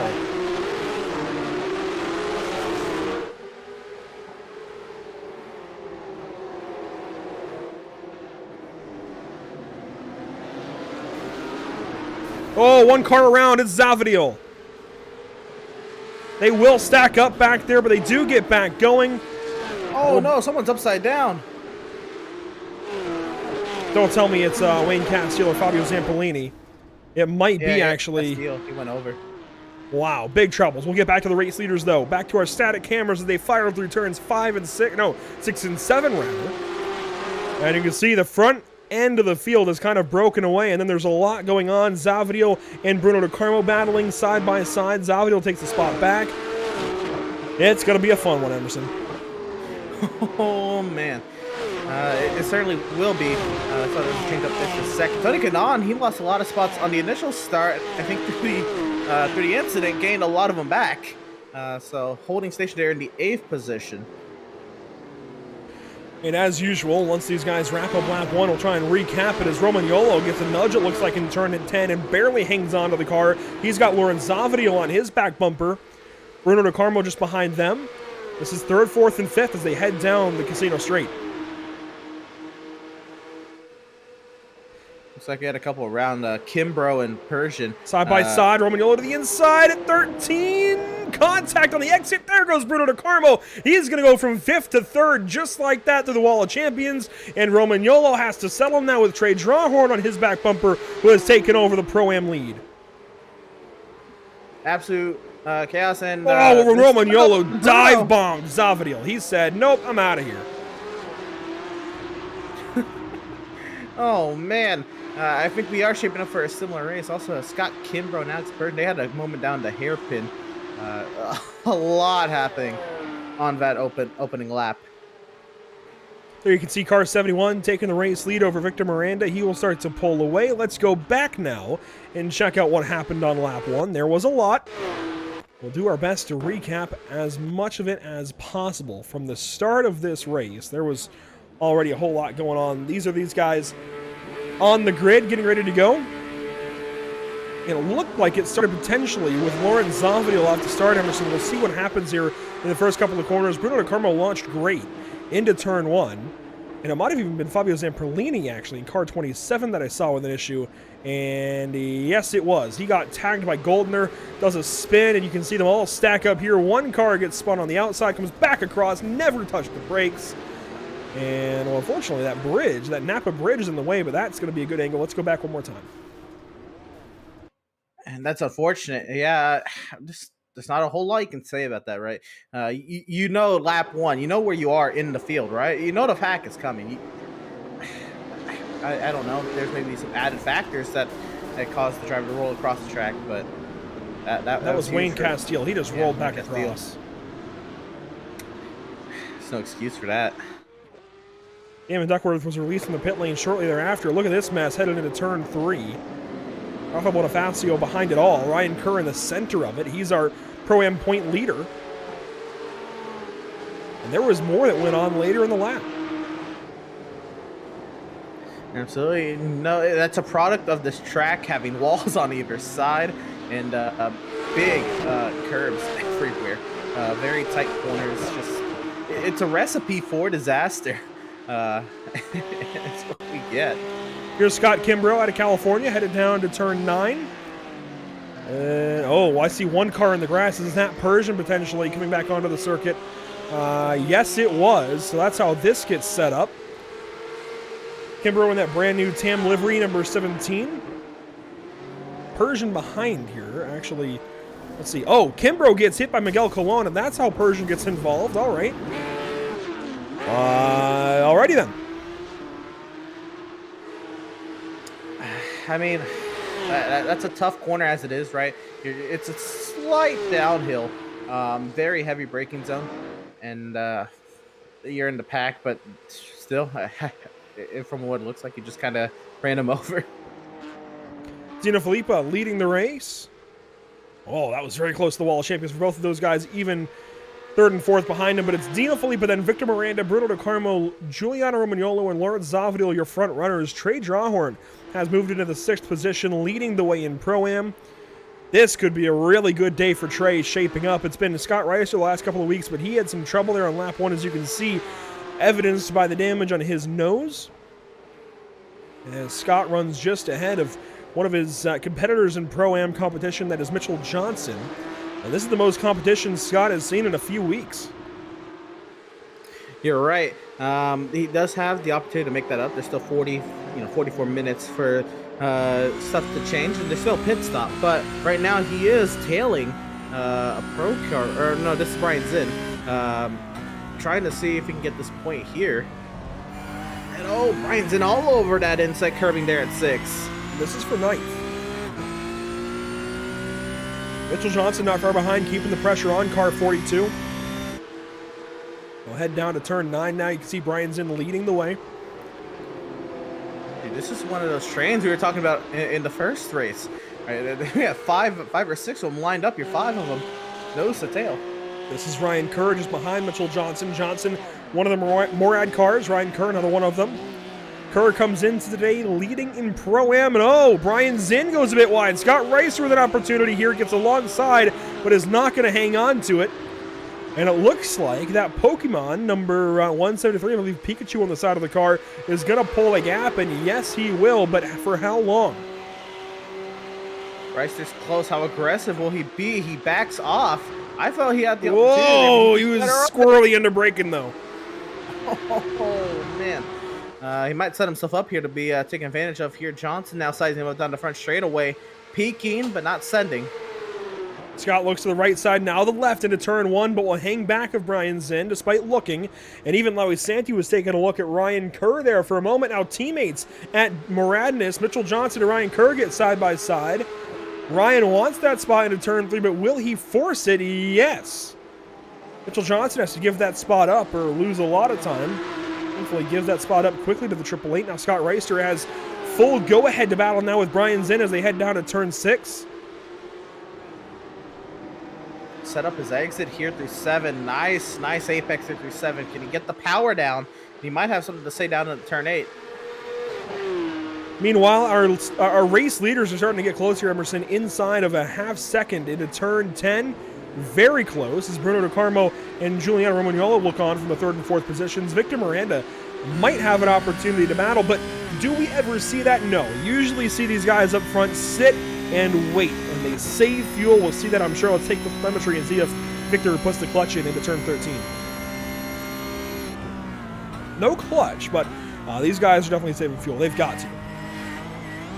It's certainly, you say that right, but then they're using every bit on the exit. That might just be the pro driver in him, using every bit on the racetrack. Miranda's putting the pressure on there. He is. He's that was close. If he's just riding, he's close. Meanwhile, Tony Kanaan has company from Thomas Rayleigh in the 8th spot, and Scott Ricer just lost a lot of time in that last lap, now behind Ryan Kerr, as Ryan going to put some pressure on Brian Zinn. Mitchell Johnson has fallen back to Lowy Santi and Miguel Colon. They're starting to form a line back here, even with pro driver Rafael Bonifacio. But Victor Miranda now putting pressure back on through 6. It's going to be one of those days, Emerson, where we go back and forth a whole lot. And unfortunately for the viewers, it might get a little complicated, but we'll try and work you through all of this. There's a lot going on here at Circuit Gilles Villeneuve. There's a lot of battles all over the racetrack. First up, you've got this battle we're on board with, 1st and 2nd. Then you've got 3rd and 4th, Bruno DeCarmo and Giuliano Romagnolo. Then you've got a battle for 9th with Brian Zinn and Ryan Kerr and even Scott Ricer, Mitchell Johnson, Lowy Santi, Miguel Colon, Rafa Bonifacio, and Damon Duckworth, all in their own separate battles as well in that collective train. And then a battle for 17th with Scott Kimbrough and Lucas Souza. And you know what? Before we get too carried away, even Fabio Zamperlini, Eric Goldner, and Alex Persian are within only a couple seconds of one another. Battles all over here at Montreal as here comes Victor Miranda, and he sits back, he holds back Emerson. That's that bit of saving. Why battle right now with 40 minutes to go? Absolutely, and both of these guys, they understand this format of racing, right? They know that the pit stop is everything. Miranda peaks. I feel like more or less Miranda, he's not going to put himself in that situation that he's going to throw the car in there to make the overtake, right? But he wants to push Dino Filippa to the absolute limit and see if he can get any sort of an opening from Filippa where Filippa's out of rhythm or out of line in some sort of way. And Miranda, if he's going to pass before the pit stop, that's how it's going to happen. So watching these two leaders, Bruno DeCarmo and Giuliano Romagnolo, keeping tabs with them and just hanging back just far enough to not be in this battle necessarily, but be about considered in it. There goes Bruno DeCarmo in the 3rd spot. And they will head down this long straightaway to turn number 9, kind of in the leader's shadows. Trey Drawhorn leading the way in Pro-Am still. A big battle in Pro-Am is going to be Ryan Kerr and Brian Zinn. Here they are. I can say Ryan Kerr, he's being impressive. He is picking up these spots one by one. He has moved his way through this train of cars. Zinn leading this train. You can see 6, 7, 8 cars in a line here. This is really impressive. A, that they're able to do this without having issues. B, that they're doing it at all. It was 5, yeah. We've got a couple more players to the mix, which means that there may be a little bit of a pace difference. And now battle for the lead. Oh, Miranda cuts the apex, the corner. Whoa! Victor Miranda will pull ahead, but of course has to give that time back. Dino Filippo will happily take that spot back as Miranda's going to have to give that time up quickly before turn 1. And this takes him completely out of this lead battle. He'll be closer now to Bruno DeCarmo than he was to Dino Filippo. This is going to be huge. I wasn't really sure he was going to get up alongside of him, but I guess he just had such a run out of the hairpin, such a long straightaway down the Casino Straight. He absolutely had to take this opportunity. A big run there to 13 and just sent it.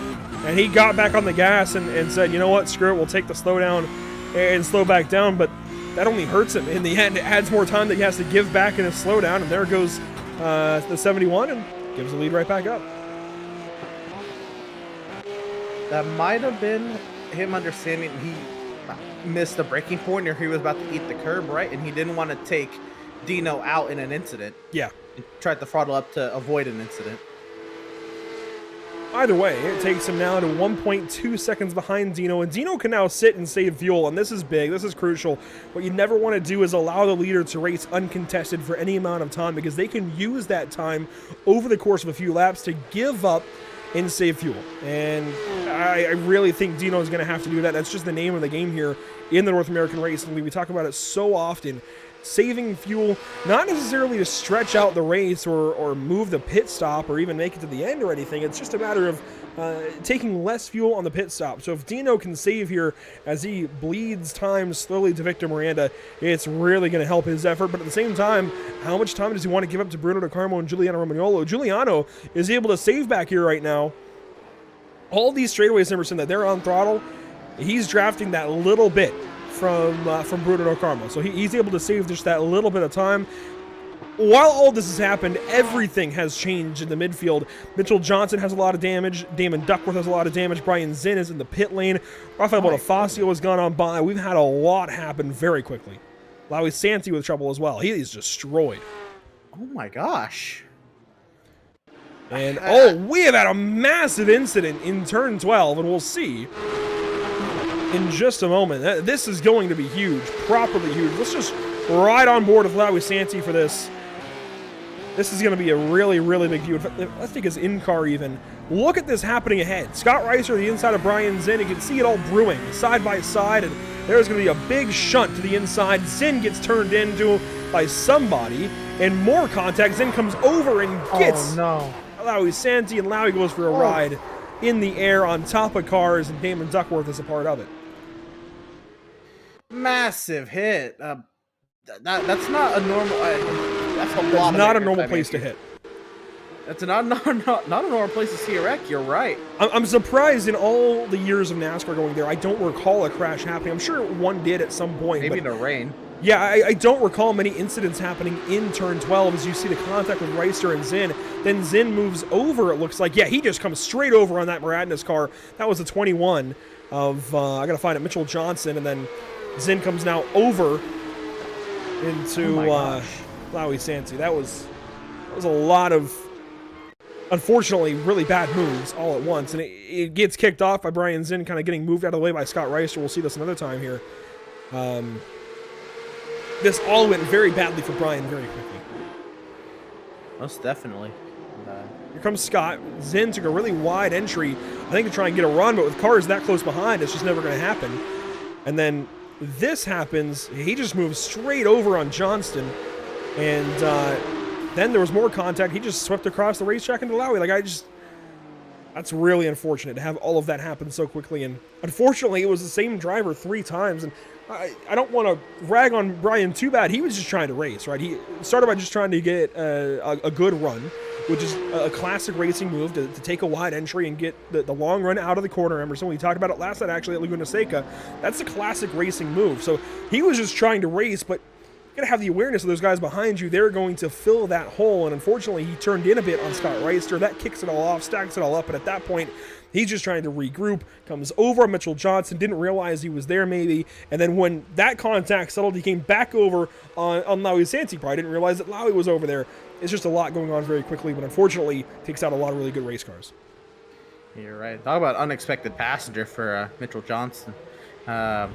Huge. While all that's happened, Andrew, the gap up front has closed down. Victor Miranda has halved the deficit he had to Dino Filippa. And I'd imagine with what happened earlier, even if Miranda feels he's faster, he's probably not going to make a he's not going to physically make a move on track until after the pit stop. Especially after what happened there into turn 13 a few laps ago. Definitely just wait, bide your time at this point. As you saw a great shot from the speed shot. Let the first 8 cars go by the start-finish line in our field. That was all the way down through Thomas Rayleigh. But here is Victor now. Just a half second all of a sudden back as well. That was real aggressive. I mean, he's putting rubber to asphalt, I suppose. Yeah, he wants to get back up there. He's got, I guess, a chip on his shoulder now. He wants to get back up there. Man, the way he's throwing the car over those white curves, right? It reminds me of how you would throw a stock car around curves. Some of the higher curves like at Sonoma or something. And you know what this makes me want to see? It makes me want to see these cars at the brand new, newly announced Chicago Street Course, the NASCAR Cup Series. Now, What's funny about that is that was actually supposed to be next week's race, but that course is specifically designed for 40 cars, and at the time, there were 60 cars entered into both classes, both races here in the North American Racing League. A few drivers have obviously kind of dropped out. You see we're down to 22 cars in this race, but at the time, that would have been a car count concern, and series administrators opted to go away from that. But wouldn't that have been timing for the announcement to have come just, well, yesterday, right, or 2 days ago, for the NASCAR Cup Series to go to the Chicago Street Course and utilize that circuit next year in 2023, and for us to have raced it next week. But all in all, I certainly can't blame NARL for going to Indy instead, given the circumstances at the time and not knowing about NASCAR's announcement. And, well, it kind of works out because we're going to have the brand new Indianapolis Road Course showcased on Pit Stop TV next Thursday. But it would have been nice to have Chicago. I guess it's a trade, right? We could have had, Chicago and showcase that, but we will get, it'll be brand new to us. It's not really a brand new Indy, but brand new to us. It'll be a new toy and a lot of fun to see these boys rip around the new Indy road course. It is, it's been long awaited. I have been steadily wanting to run Indy road course. I couldn't stand the attic carousel, the first sector. I can't wait to see these the times we can get on this new road course. On board with Stu. I know he's got a few fans out there, guys. If you're cheering for a driver, let us know who you're cheering for. Maybe even where you're watching from. Love seeing where you guys all check in from. We've had a lot of Indiana viewers, a lot of North Carolina viewers. We don't have Charlotte on the schedule this year, but we do have Indianapolis, so a lot of you Indiana guys should be very happy with that. As here's Miguel Colon just inside the top 10, had a great run at Silverstone last week. Did have a moment earlier where he got into somebody, I forget who now, in turn 10, but now into the top 10, a great run again for Miguel shaping up. And he sized up Ryan Kerr again. Kerr, he has definitely been on the up and coming throughout the field, worked his way through that pack of cars that unfortunately had their issues behind, and is trying to maintain what he's got, trying to, show that he should be the point leader despite Scott Reister having a very hot streak of races recently. Reister in third in the standings. Miguel Colon moving up. Ryan Kerr trying to hang on to that point lead. Reister is just behind these guys, actually. 1.4 seconds back, 1.5 seconds back in the 11th position. So Reister could still eke out a top 10, which would be 4th in Pro-Am currently. I am noticing a battle behind these guys. Eric Goldner and Lucas Souza. And actually, now, one car. Oh, Kimbrough in the pit lane. That's what kind of confused me there. So Kimbrough, the first of our pitters, it looks like, as he'll come in for service right behind Alex Persian, who did recently have some issues, and Alex, unfortunately, just might be done. It looks like he's done for the day. Yeah, Persian, he was getting thrown around pretty early on in this race, and I think he decided this is not his day. Let's see if we can go back and see what happened to him here. This is going to be the beginning of his final lap of racing in this event. And this is, he's on his own, entirely on his own, so he must have been cycled back pretty quickly. I'm not sure entirely where on this lap we're going to see his issue, but, well, right there it looks like, potentially. That's... Oh, no. And that's a tough corner, right? You turn forward, there's no runoff there, but you're enticed to go as hard as you can because it's pretty much another, well, it's a right-hander, but you're going wide open to that right-hander. You're enticed to keep that speed up. Back on board with Miguel Colon, he's in 10th, chasing down Ryan Kerr and Thomas Rayleigh. Now, if these three get battling, suddenly the second spot in Pro-Am opens up, and Scott Reister is still in contention for a top 2 right behind these guys. Oh boy, things are going to get exciting, I think, in Pro-Am. We talked about it being a class that we might focus on today, Emerson. It hasn't been that way just yet. Well, I guess it actually has, the line of cars we've seen in the midfield. But it hasn't been that we've focused specifically on this class, but now we're starting to. Rayleigh, a really odd run for him, but he's in the top 2. He's running second. Granted, he is backing up a little bit to Ryan Kerr, and Ryan Kerr, of course, your point leader, wants to get back up into things and, well, show that he is the point leader for a reason, wants to get himself a win for Moradness here. Race number 5, he's got to turn up this wick. He's got to hang on to the point lead, especially with only 6 points to spare. You're right, and Mitchell Johnson having his issues, that effectively would make it right, like an 11-point advantage, since he's really racing Scott Reister now. But you're right, as far as the focus of the Pro-Am race, well, Victor Miranda has made sure that we're not focusing on just the one class today. It has been a fantastic battle up at the front as well. You saw Scott Kimbrough back on the pit lane, second lap in a row. Not sure the issue for him. Hopefully we can get clarification on that by the end of the night. But these are your race leaders. 27 minutes to go in the North American Racing League Season 2, Round 5 at Circuit Gilles Villeneuve. We're going to go Pit Stop TV side by side and leave you with this battle. These top 2 as they race on nearly halfway into a 32-lap race. We're on lap 15. A timed limit of 50 minutes. We'll be right back in just a couple of moments. It's been fun. We'll be right back in a few moments.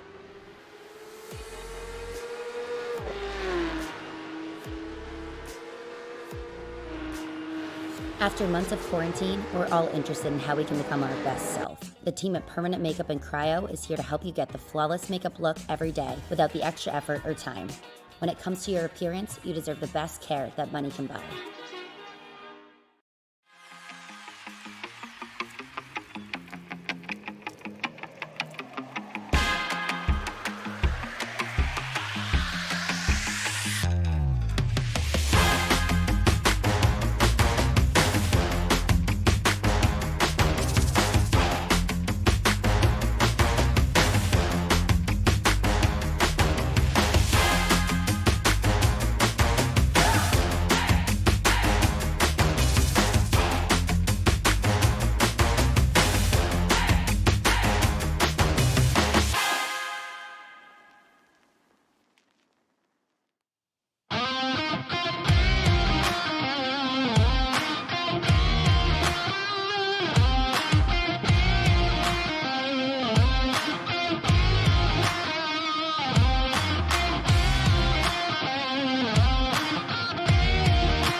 Have you found yourself trying to hide your joy because you're unhappy with your teeth? Your smile is the first feature noticed in an interview, on a date, or in family photos. We want you to be able to shine bright as your best self, and our teeth whitening system is the perfect step toward restoring your confidence.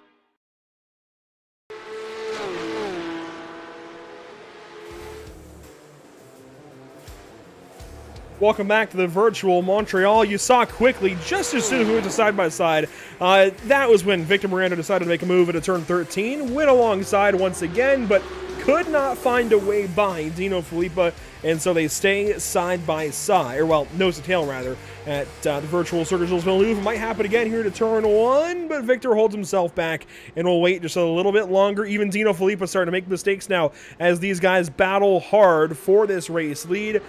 Cars 71 and 1 battling it out as Bruno DeCarmo and Giuliano Romagnolo start to run nose to tail. 3rd and 4th back here. Battles popping up everywhere here at Montreal, Emerson. It's getting exciting. It's getting exciting. It has been exciting. This is some great stuff. Of course, everything's going to kind of change here with the pits. We saw a couple already happen. Like Scott Reister headed down, yep. And these drivers, I'd imagine, the fuel load in Miranda's car, he's definitely spent a lot trying to chase down Dino Filippa, but he's also been able to sit behind him a little bit. It's going to be intriguing to see who has to sit in the box longer, who's going to calculate it better. Granted, both of these drivers should both be, tip top at calculating their fuel. While these guys race on, let's talk once more about our partners here at the North American Racing League. VRS, Moradness, Tam Livery, JS Consulting, each doing so much for this series in their own kind of ways. Of course, JS Consulting provides custom website and app development, including iRacing League website design and hosting. Find JS Consulting at johnsedlak.com. And Tam Liveries offers custom packages with some of the best livery designs in iRacing. And here we go. A battle for the race lead. Miranda right to the left side. Contact here between our leaders and the Wall of Champions. Oh, they almost got into each other again. One in the grass. That's Dino Filippa. How is this going to sort out as, Victor Miranda, I think, got to slow down and has to let Dino go right back on by. It's got to be getting aggravating now for Victor. But at the same time, do you have to battle right now? I think you guys would be in a better spot if you didn't. Well, definitely Miranda would be, right? But the red and white curbing, Andrew, I mentioned, iRacing's outlined their track limits for this track, but Dino just caught the wall in 4 right now. I know we're going back to the replay, so we'll see the battle here into 13. The red and white curbing, that's the edge, that's track limits right there. See Miranda. Yeah, that's not red and white curbing. I think race control in real life might allow that to go by for Victor. Maybe ask him to let a little bit of time back, but not that much. But here on iRacing, it's automated and forces him to give all that time back. Let's see the damage now for Dino Filippa. This is back live with our race leaders. That car has been in the fence pretty good. And, of course, had that contact from the left side from Victor. Is it going to drive okay? I mean, it looks okay for now, but in the heat of battle, is it going to drive as he expects as one car is spun around? That is, I think, Wayne Castile, and yes, it is. Yep. And, man, what a day it's been. These Miranda's esports cars, man, it's been tough. And I think one part of it is anytime you bring a fleet of cars somewhere, you're going to generally have them race each other, maybe get into battles. You just have more opportunities for things to go wrong. And there was a big slap to the fence for Bruno DeCarmo, who gives up the 3rd position. The steering looks maybe a little bit cattywampus, but the car will continue. Loses the 3rd position, and that is really, really big for the Texaco Racing by TK number 66.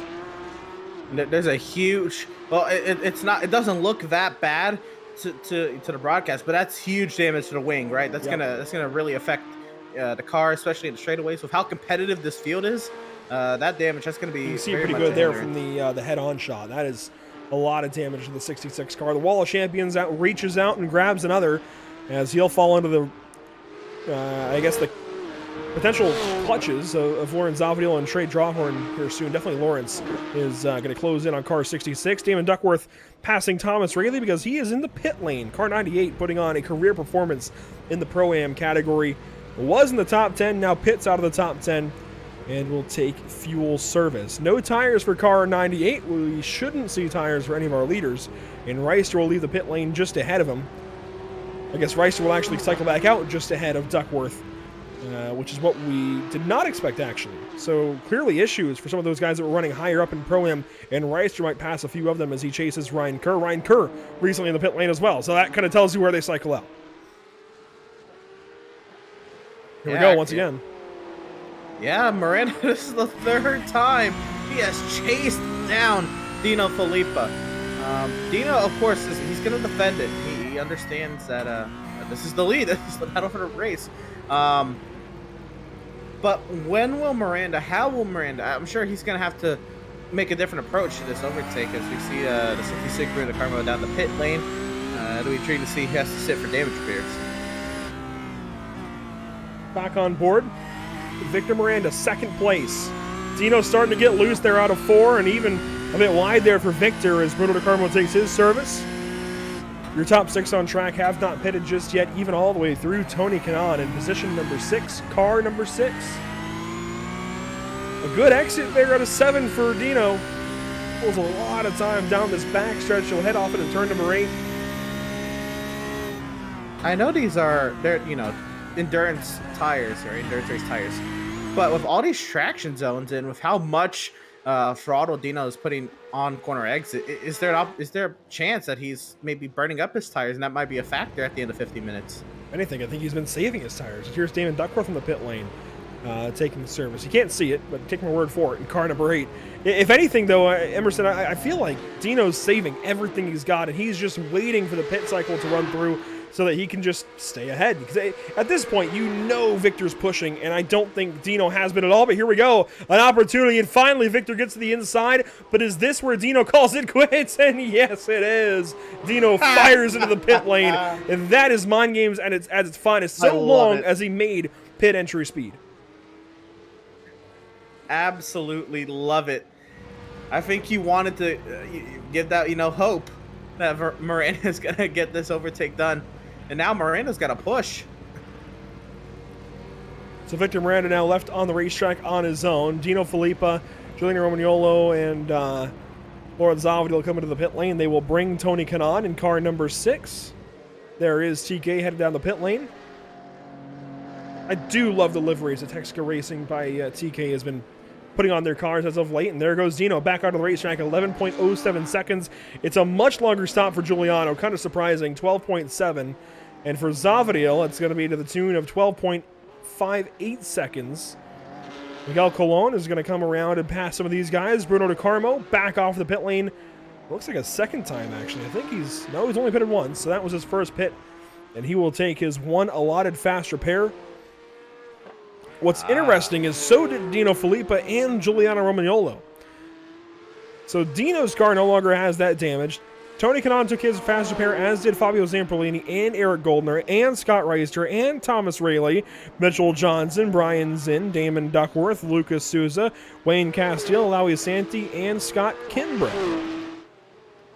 Have we ever seen this many fast repairs burn in the Pro-Am race? I don't know. That's a great question. As finally, here comes Victor Miranda in with 16 minutes to go. It's right down to pit entry speed. I gotta be, I gotta be honest. I think Dino was faster into the pits. Yeah, Dino had a more aggressive pit entry, but Miranda does not want to give up any opportunity. Miranda, I think, at least that first half of the race, understands he's faster. That first stint, he felt he's faster. So the last thing he wants to do is throw it away by speeding. Victor comes on in, begins his pit stop. Now, where is Dino Filippa? He's out of turn. Oh, he's out of the wall of champions already. This is going to be 100% Dino's lead. Here's Victor. Gets back rolling, and there goes Dino Filippa. But that's going to slow him down in 1 and 2. And through center. Oh, here we go. A battle for the race lead out of the pit lane. Victor Miranda on the outside. Dino buzzes the rear tires. And it is definitely a battle for the race win as we have 15 minutes to go. It's on. Fresh car for Dino Filippa. Let her rip. 15 minutes for the victory. Hypothetically, Victor has not taken his fast repair. If something happens here, Victor has a car, Dino does not. That's right. Miranda, not that if he has to burn a fast repair again, it more likely throws the win away, but he'd be able to continue on should there be an incident. Neither car taking tires. The pit difference for Miranda is nearly a half second. 10.73 versus 11.107 for Dino. So that's kind of the difference in fuel savings there. And that's why Victor was able to pull right back up alongside of Dino Filippa. But honestly, he maybe should have taken the extra fuel and come out right behind him as opposed to side by side, because he lost that time anyways. As he takes a shot there out of 10, but doesn't have the run. Now he'll have the draft. So does he make a move into 13 or does he wait? If he gets the inside, he's going to go for the outside. It hasn't worked the last 2 times. How are you going to tell him that? As here he goes, the outside. Victor Miranda trying to make a pass with a race lead. And this time, contact again. A slowdown again. The definition, there we go, of insanity is trying the same thing twice and expecting a different result. Now, this is number 3. Right. This is the third time he's done it. I'm surprised he's serving these on the straightaway, though. Wouldn't you at least want to try to serve these in the braking zone or the slow in the braking zone? Yeah, and he's still having to bleed it off. Heard him blip the throttle there out of turn 2. He's got the pace to catch him, but why would you want to jeopardize this now? 1.45 seconds back with 13 minutes to go. I love that Victor's trying, but I feel like there are better opportunities than turn 13, and I feel like there are better ways to go about it. Goldner in the pit lane, though, he finally comes in. He was the longest on track. Bruno DeCarmo, no, he's pitted as well. So Eric Goldner, the final car to pit, and we'll roll back onto the racetrack somewhere about the 15th position. And that'll be just behind Fabio Zamperlini in car 27. Now, leading in Pro-Am is Trey Drawhorn. We haven't talked much about Pro-Am, at least not our Pro-Am leader, because, well, there's been so much action everywhere else, but Trey is putting on a fantastic performance here, Emerson, leading the way and just behind world-class racing driver, IndyCar champion, Indianapolis 500 champion, and superstar racing experience star himself, Tony Kanaan. This is always really cool for drivers to be able to put themselves to the test against a driver like TK, even though it's on iRacing, and sure, things are a bit different from the real car to iRacing, but TK is still quick. I mean, he's nearly in the top 5 here, just behind one of his teammates. Tony clearly has a feel for this car at this track at the very least, and is fast, and Trey Drawhorn is catching him. That is so cool. Definitely, and for TK as well, right? He usually finds himself in some trouble in this series, right? He'll end up in an incident, doesn't have the greatest qualifying, but today he's turned it up. He is right there with the rest of the pro drivers, and this is a good run for TK in this series as well. It really is. I'm glad you bring that up. He's had a lot of bad luck. It goes back to Spa in the GT3 series a couple of seasons ago, where he got flipped over heading to the Eau Rouge, and it's just been rough since then, but he's had a couple of good runs this season, kind of turning things around, finding clear, open racing room, and Tony Kanaan definitely putting a show on at times here in the North American Racing League, battling a lot with Sam Swade and Scott Reister in previous races. Sam Swade hasn't been here in a couple of weeks, hopefully back next week at Indianapolis potentially, but been a lot of fun just seeing how these guys do. And a big shout out here to Tony Kanaan and Sam Swade last week winning the Peachtree 3. That unfortunately happened at the same time as our round last week at Silverstone, but that's why you didn't see them at Silverstone. Tony Kanaan and Sam Swade were busy winning a race there on iRacing, and I believe Top Split as well. I believe on the official iRacing broadcast. So that was pretty cool for TK and Sam Swade to lock up. And that was, that's exactly the same, broadcast. And for charity, by the way, multiple sclerosis was the cause, basically. And there were thousands and thousands of dollars donated. That was very, very cool to see. A great event. And it's just the second time now. iRacing did the same thing last year, right? At the Charlotte Roval, the 4-hour race. Yep. So iRacing, I like this. This little endurance race that you could do with a team or by yourself, all for charity, the awareness, and of course, it's a great event, and they brought on now. That's where we found out about the Indianapolis rescan and everything. What was from that? They've been doing their announcements there as well. Rain is on the way. Yeah, rain. Another rain update. Very excited. Tony Kanaan might have just had to slow down because he has let Trey Drawhorn go on by for 6th.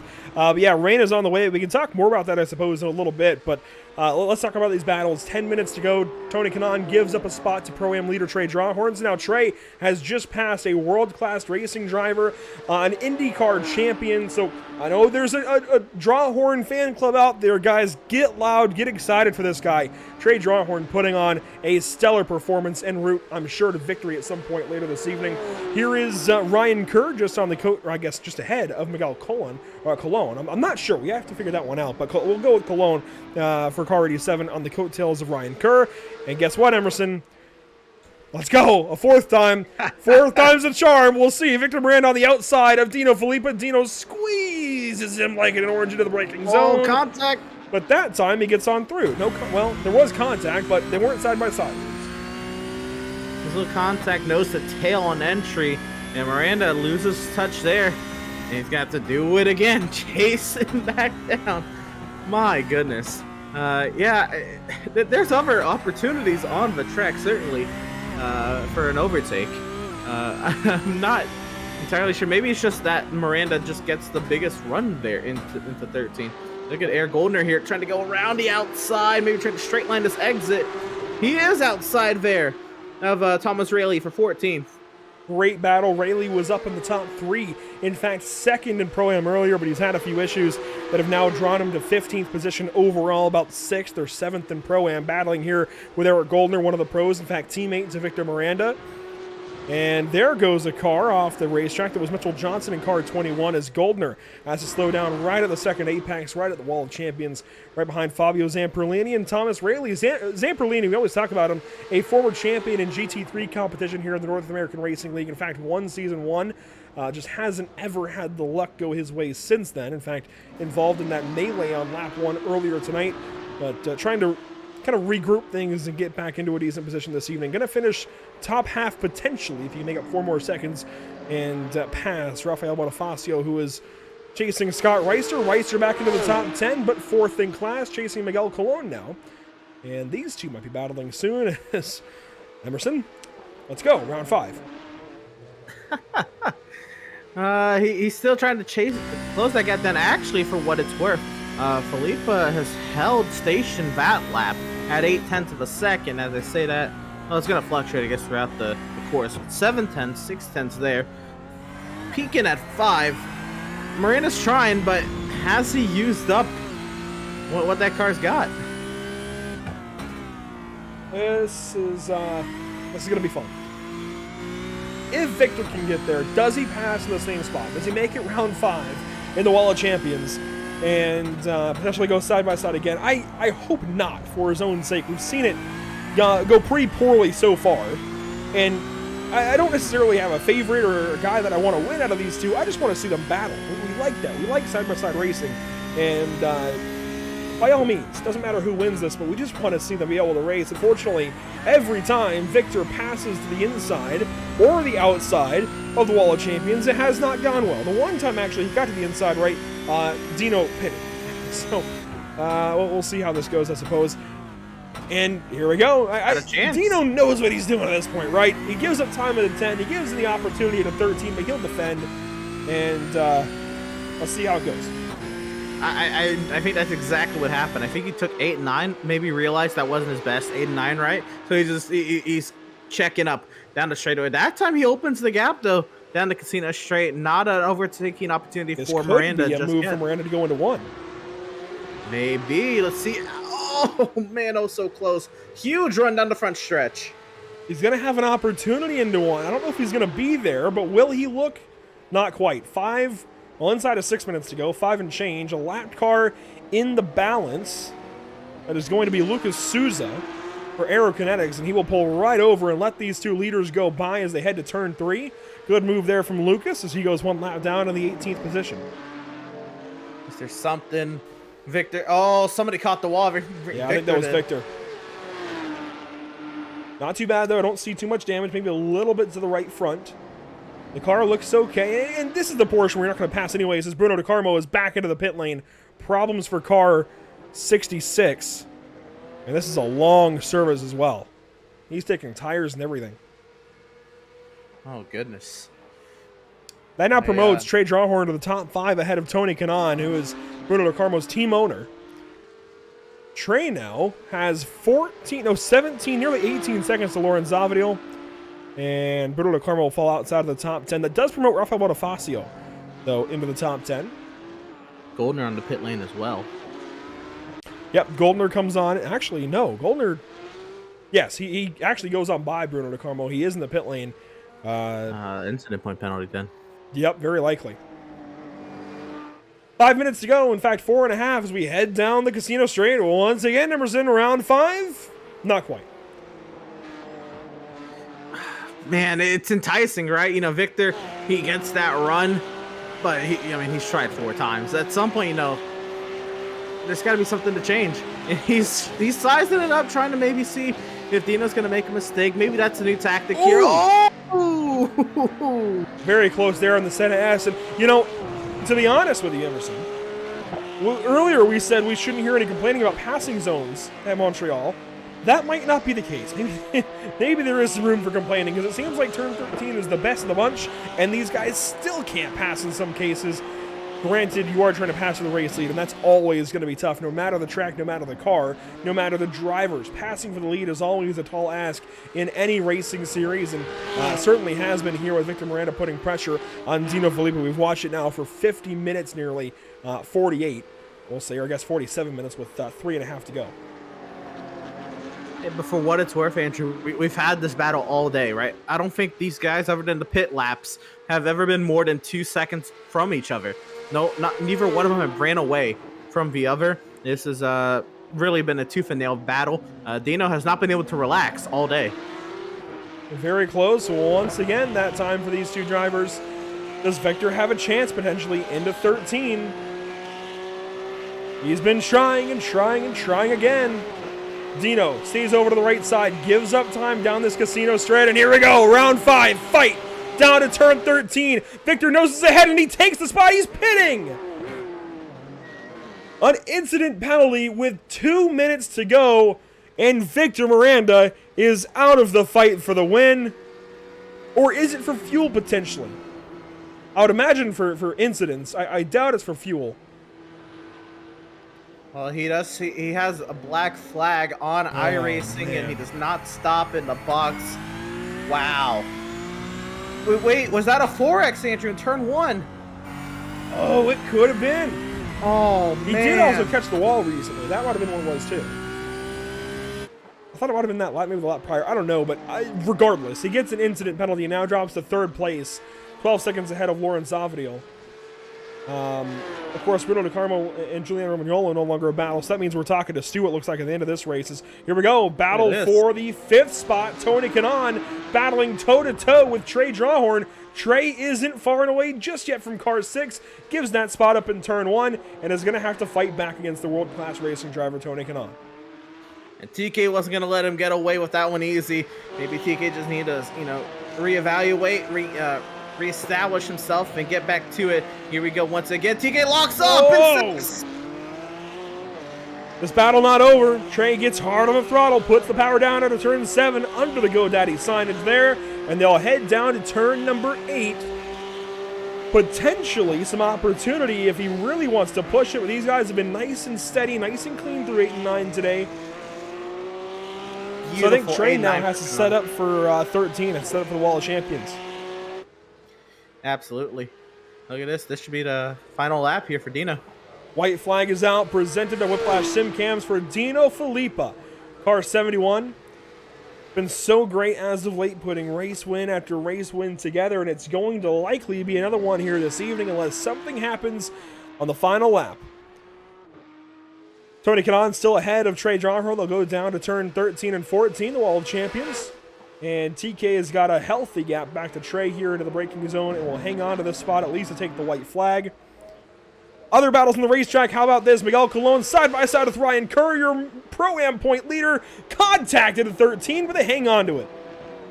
Oh, he goes over that's curbing. That's through the curbing. That's a corner cut for Ryan Kerr, and it looks like a slowdown as well. Reister going to go on by. Reister now back to a podium in Pro-Am.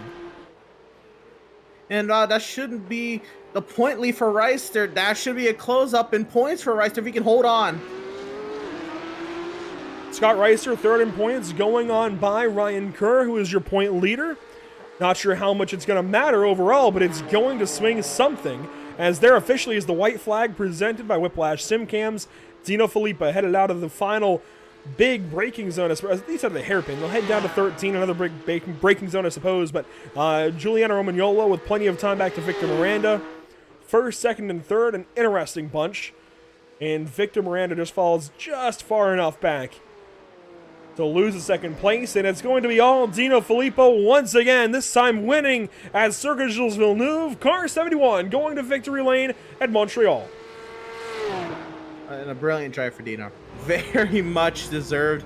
Get the fend off Victor Miranda. That was no easy task. How about Vista to the line, down to Casino straight. Tony Kanaan under pressure from Trey Drawhorn. Looks like Trey won't quite get there and wide as he needs to, right? Trey Drawhorn will exit the Wall of Champions this evening and take his first ever North American Racing League victory. This one coming in Canada.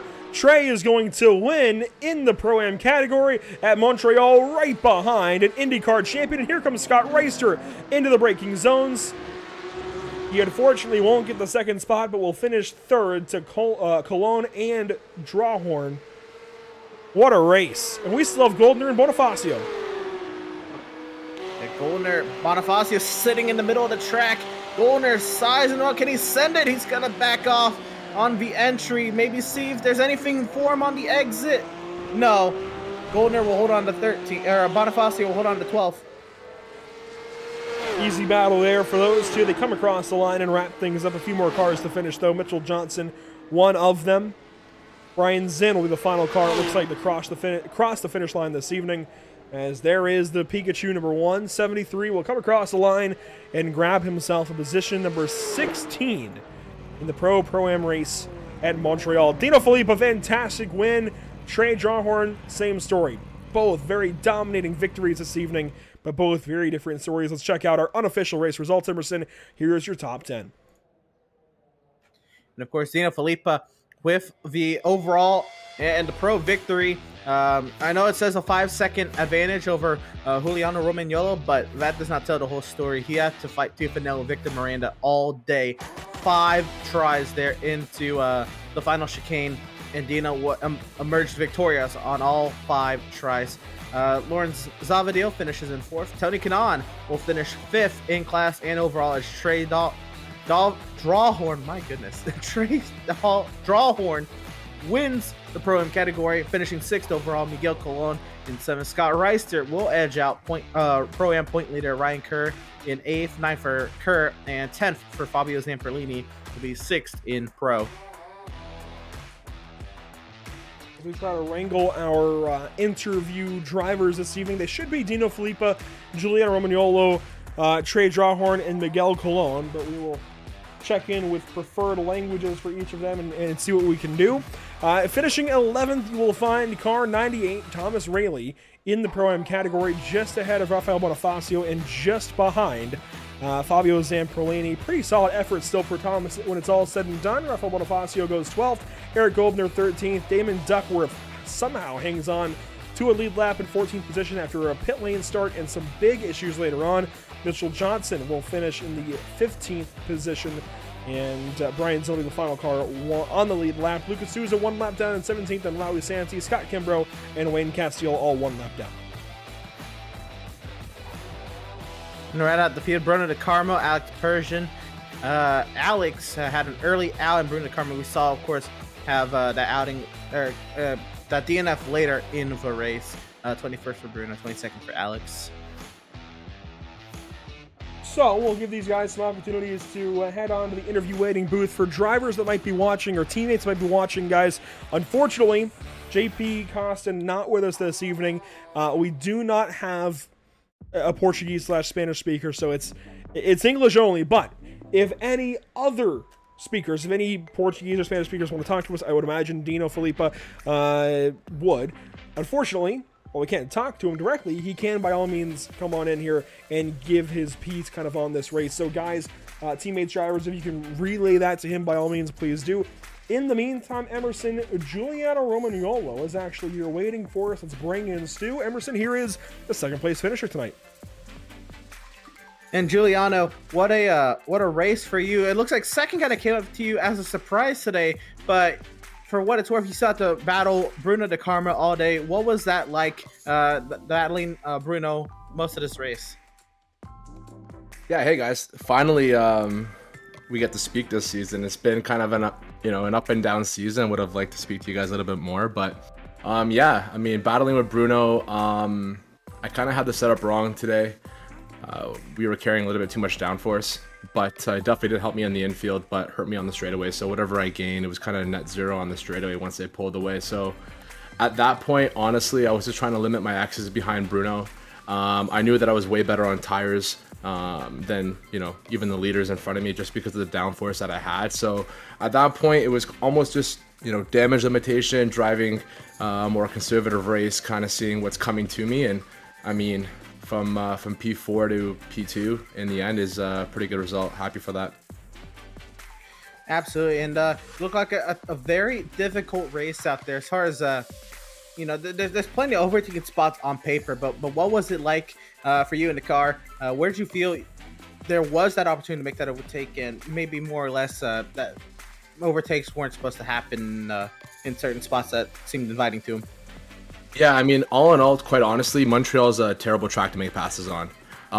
You know, probably with guys that are a little bit less consistent, you know, opportunities arise. But as you can see, the top 4 guys, it was almost impossible to make a pass unless, you know, you're carrying a little bit less downforce, or you made a send from pretty far back. It's pretty easy to defend here and go side by side and kind of run the whole track like that.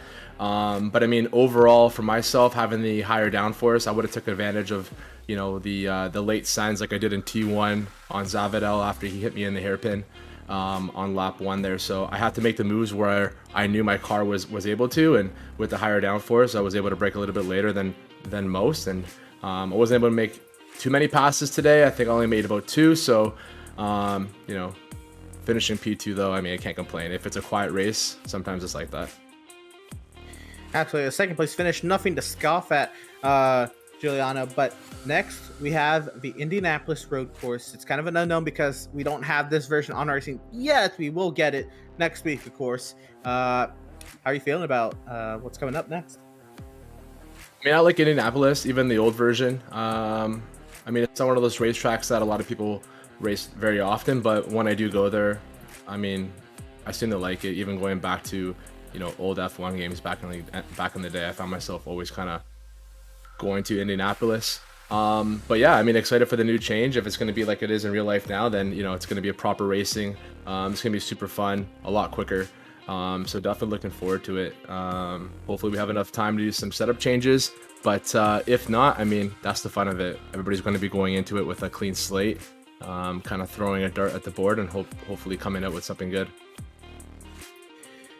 Right on. Well, thanks, Giuliano, for your time. Congratulations on your second place finish overall and in the pro category tonight.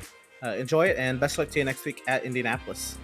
Yeah, thanks, guys. Just before I go, I just definitely want to thank some of the sponsors. Muradness, check out muradness.com for all your racing gloves. I know you guys know that. They're worth about a couple tenths. Maybe not if you're Daniel Murad, because he's on the shittier side. But like to thank Oceana Coffee. They've been sponsoring our team to you know, help propel the program you know, forward with some of the Pro-Am and Pro and AM guys. So that's been awesome. PSC, Precision Sim Engineering, they sponsor us for our racing wheels.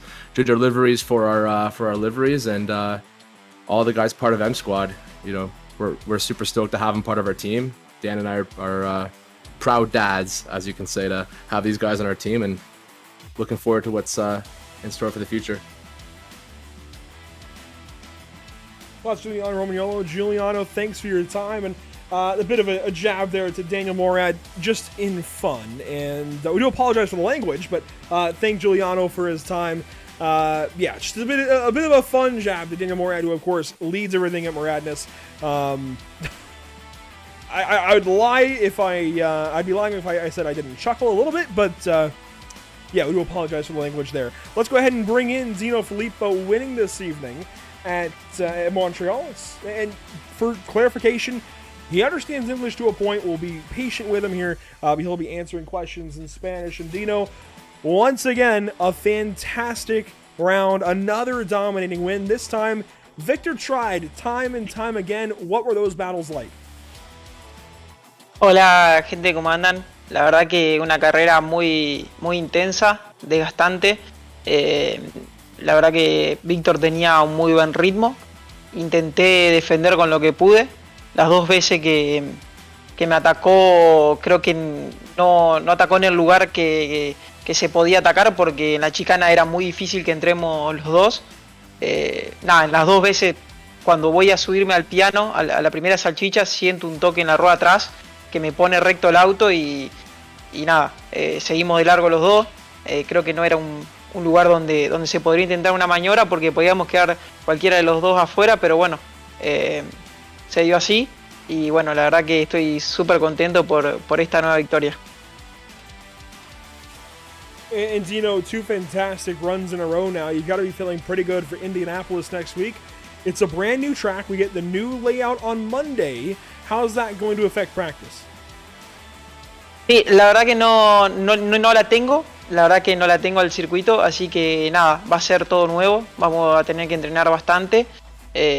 Así que nada, espero adaptarme bien y poder estar arriba de nuevo. Well, Dino, thanks so much for your time. Congratulations on another race win, and we'll talk to you next week in Indianapolis or wherever else you visit us in Victory Lane. Congrats.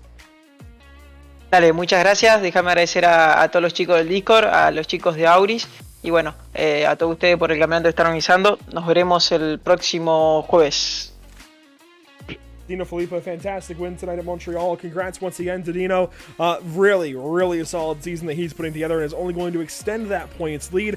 Let's now move on down Emerson and grab our Pro-Am winner. This time it's Trey Drawhorn taking it to Victory Lane, and car 395 looked pretty good. Emerson, here he is. Our Pro-Am class winner, Trey Drawhorn. And Trey, obviously a great run for you. You had your 10 seconds up on Miguel, and you were able to battle it out with Tony Kanaan, not for the class victory, of course, but for position overall in the race for a top 5. What was this race like to you? This is a very solid, I guess, recovery race, I guess. From what happened the race before, it was just such a nice relief, and to be able to like really make sure I got the car and the track combo, I guess, like down and more comfortable to be able to really excel. So yes. Well, absolutely. Then a great recovery race for you.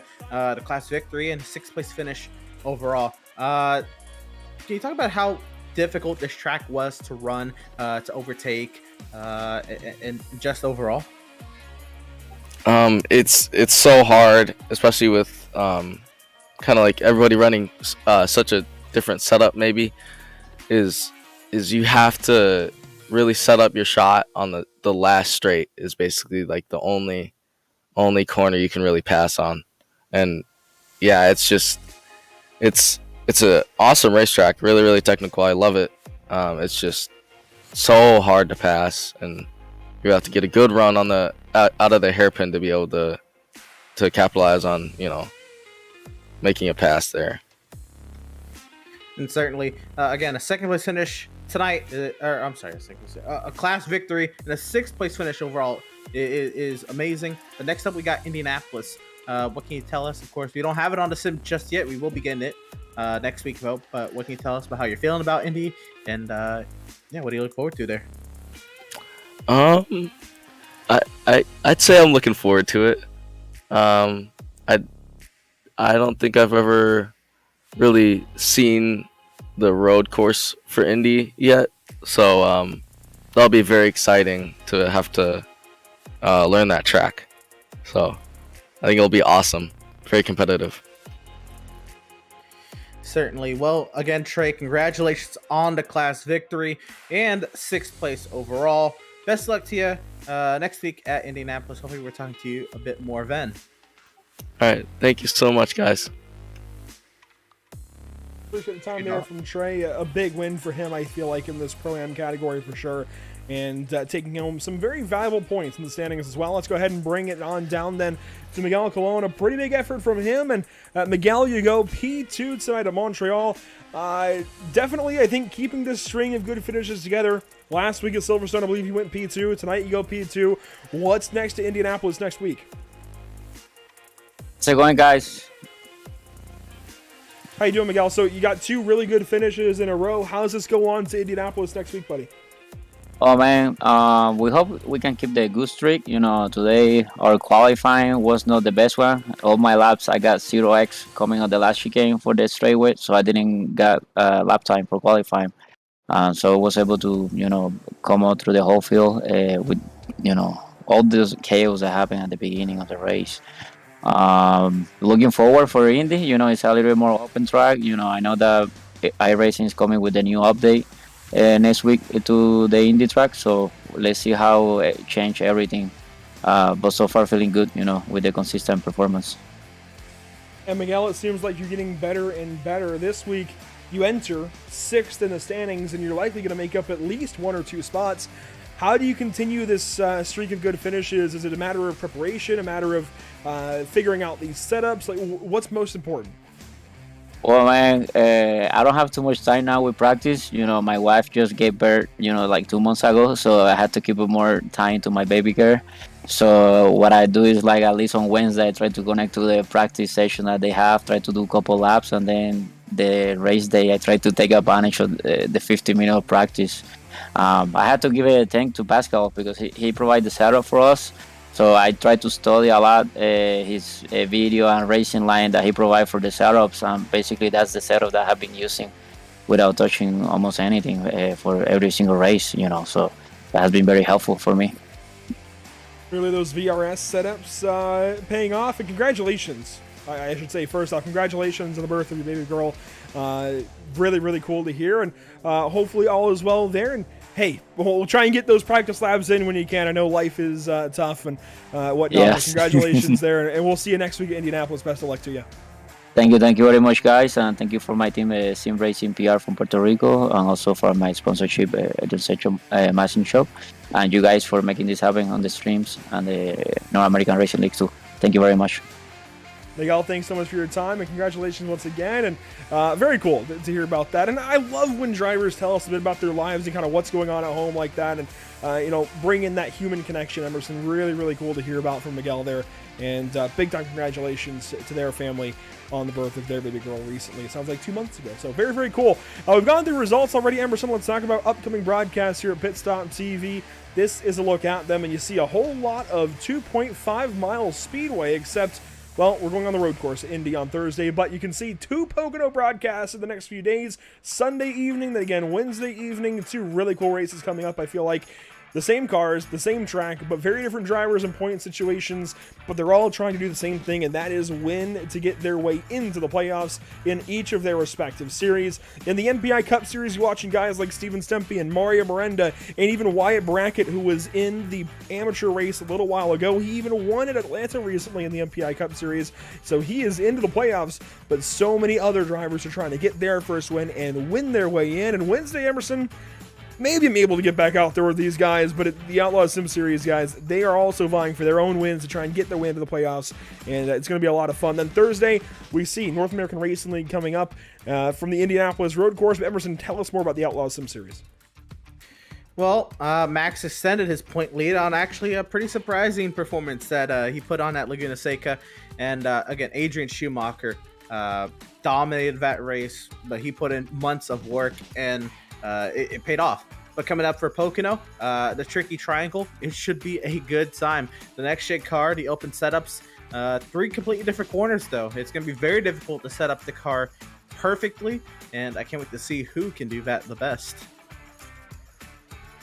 A whole lot of fun racing coming up here on Pit Stop TV, and you can watch it all at the links below, and of course follow along with us at the links below as well. Facebook.com/PitStopTV, Twitter.com/PitStopTV_, Instagram.com/Pit_Stop_TV, and of course YouTube.com/C/PitStopTV1. A whole lot going on at Pit Stop TV, and I'm sure more things along the way at some point down the road, but for right now we're in that kind of consistent rotation of Wednesday, Thursday, Sunday, Wednesday, Thursday, Sunday, Outlaws, NARL, MPI, rinse and repeat, and it's been such good racing as of late. I'm so excited to see where we go into the end of summer and even into fall here on the channel. A lot of great racing ahead. But that will do it this evening. Emerson, before we go from Montreal, any final thoughts? I'm just glad that this track that I've hyped up over the past week produced amazing racing. Andrew, from the drop of the amateur green flag to the checkered flag here at the Pro-Am race, we were on our toes. 80 minutes of crazy racing. The battle for the Pro-Am lead was insane. The battle for the Pro lead was insane. Just great racing all around. And man, this is going to be a race that could definitely be used to bring this track on the future league schedules. Yeah, I feel like the last two nights have been just like that. WeatherTech race with Laguna Seca last night for the Outlaw Sim Series, I feel like was a great, I guess, promotional video for that track for us to see some great racing. And here tonight at Montreal, same story. A lot of great stuff. Although it is hard to pass, it is tough to race sometimes.